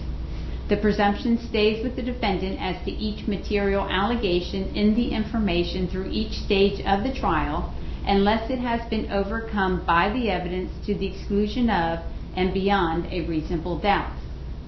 To overcome the defendant's presumption of innocence, the state has the burden of proving the crime with which the defendant is charged was committed, and the defendant is the person who committed the crime. The defendant is not required to present evidence or prove anything. Whenever the words reasonable doubt are used, you must consider the following. Proof beyond a reasonable doubt does not mean proof beyond all doubt. A reasonable doubt is not a mere possible doubt, a speculative, imaginary, or forced doubt. Such a doubt must not influence you to return a verdict of not guilty if you have an abiding conviction of guilt. On the other hand, if, after carefully considering, comparing, and weighing all the evidence, there is not an abiding conviction of guilt, or if having a conviction, it is one which is not stable, but one which wavers and vacillates, then the charge is not proved beyond every reasonable doubt, and you must find the defendant not guilty because the doubt is reasonable. It is to the evidence introduced in this trial and to it alone that you are to look for that proof. A reasonable doubt as to the guilt of the defendant may arise from the evidence, a conflict in the evidence, or the lack of evidence. If you have a reasonable doubt, you should find the defendant not guilty. If you have no reasonable doubt, you should find the defendant guilty. Weighing the evidence. It is up to you to decide what evidence is reliable. You should use your common sense in deciding which is the best evidence and which evidence should not be relied upon in considering your verdict. You may find some of the evidence not reliable or less reliable than other evidence. You should consider how the witnesses acted as well as what they said. Some things you should consider are: 1. Did the witness seem to have an opportunity to see and know the things about which the witness testified? 2. Did the witness seem to have an accurate memory? 3. Was the witness honest and straightforward in answering the attorney's questions? 4. Did the witness have some interest in how the case should be decided? 5. Does the witness's testimony agree with the other testimony and other evidence in the case? 6. Did the witness at some other time make a statement that is inconsistent with the testimony he or she gave in court? Whether the state has met its burden of proof does not depend upon the number of witnesses it has called or upon the number of exhibits it has offered, but instead upon the nature and quality of the evidence presented. The defendant in this case has become a witness. You should apply the same rules to consideration of his testimony that you apply to the testimony of other witnesses.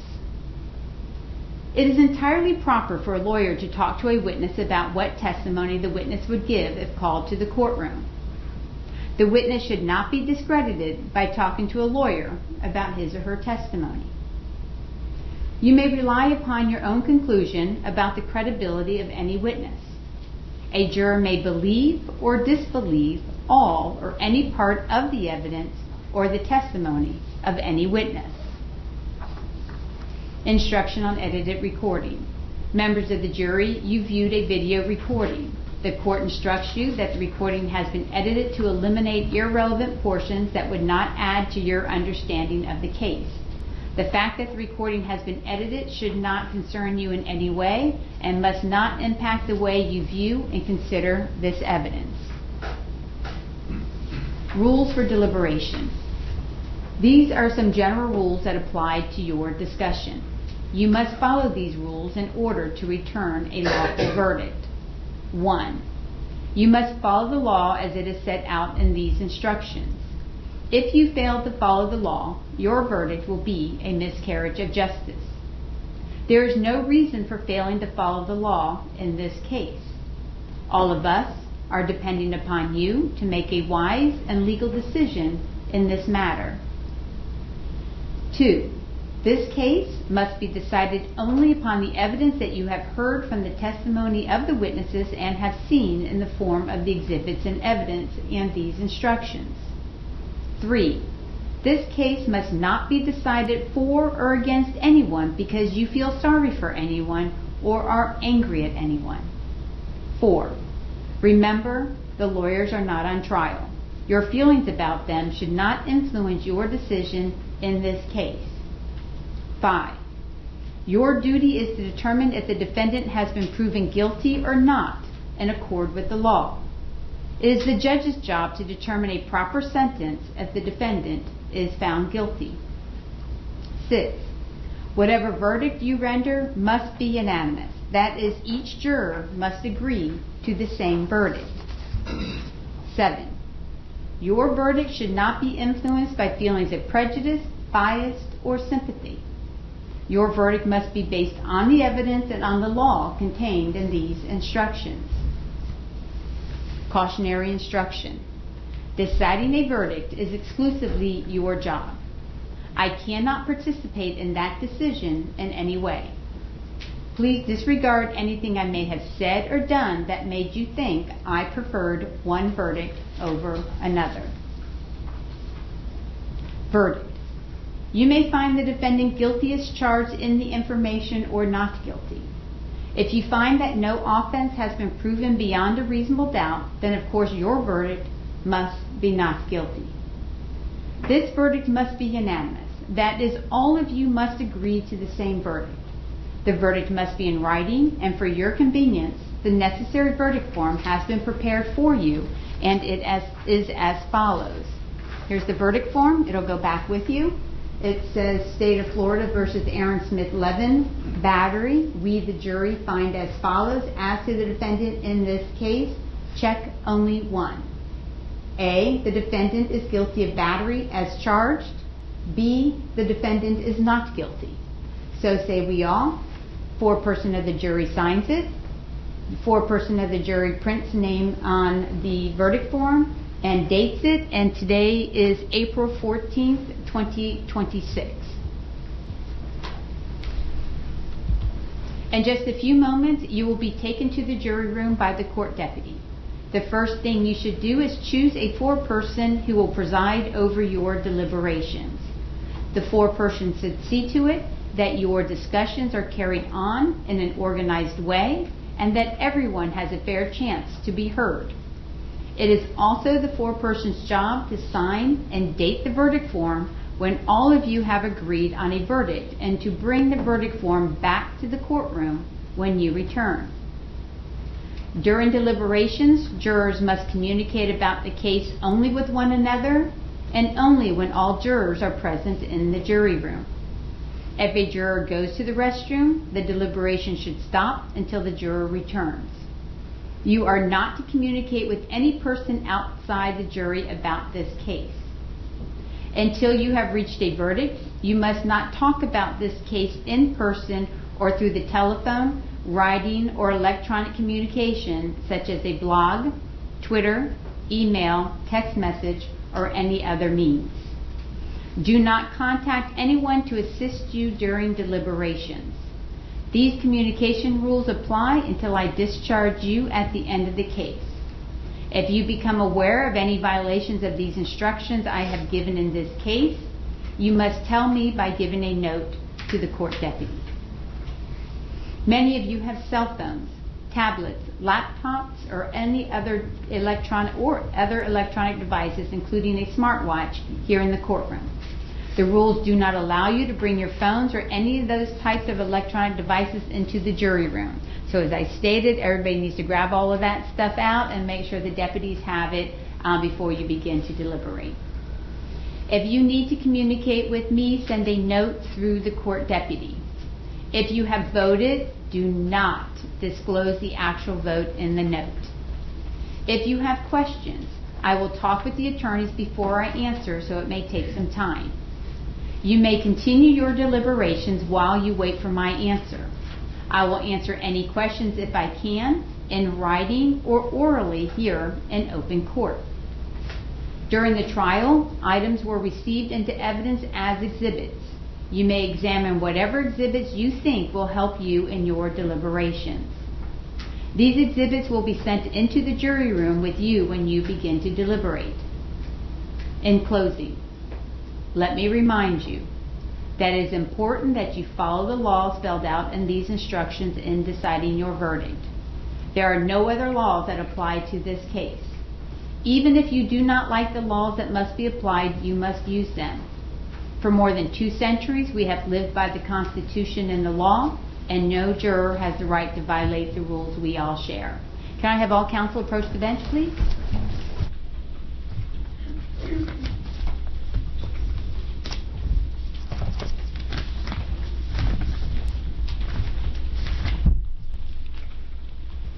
State any objections to the jury instructions as read? No objection. Defense, any objection to the jury instructions as read? Okay, thank you. Okay, everybody go over there and make sure the proper exhibits are back. Make sure Madam Clerk has the one that is just for proper back there, okay? Okay. All right. All right, ladies and gentlemen, we have chosen 7 of you to sit on the jury. Under the law, and there are only 6 people that go back to deliberate. We choose 7 because we never know on a given day whether someone's going to get sick or somebody might have a family emergency. So if that happens, if somebody has to leave, then we go with our 6 and the alternate doesn't even know that that person was an alternate. I'm glad to see all of 7 of you are still here, so that makes me believe that you all are healthy and that you haven't had any family issues come up during the course of the day. So that leaves you to Ms. Tremblay. You are our alternate, and we do appreciate the service that you have given us today. I'm going to thank you for the service. We cannot do our jobs here without you being present to serve. And I know you probably hit school today, so we appreciate the fact that you took the time out for that. You have to give back the coveted juror's badge. And if you have your notepad there, give that to the deputies. They're going to give that to me. Make sure that's closed up tight. Do you have anything in the jury room? Okay, so the deputy's going to bring you back here to get your stuff, and he's going to release you.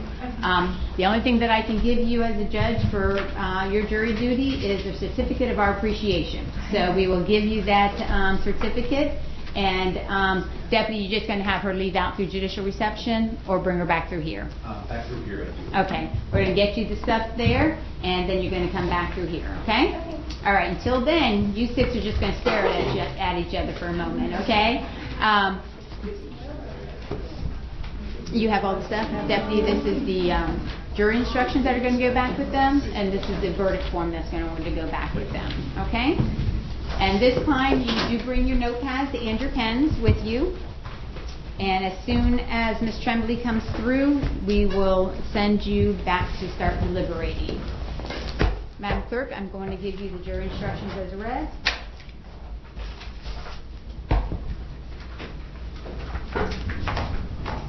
There you go.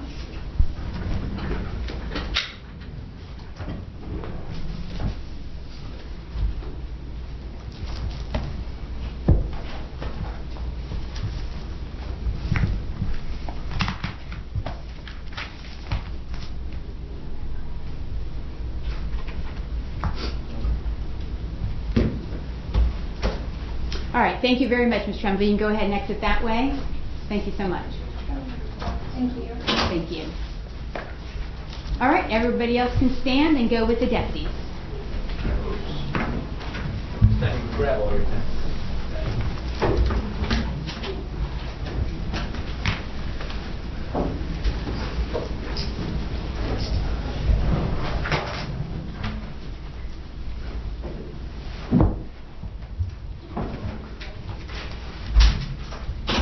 Your Honor, jury is outside of hearing the court. All right, excellent. All right, the jurors out deliberating, and make sure that everybody has your phone number so that the deputies can call you if you are needed. And deputy, you know where to find me. Yes, Your Honor. All right. All rise. Court's in recess and call the jury. All right, everybody can be relaxed.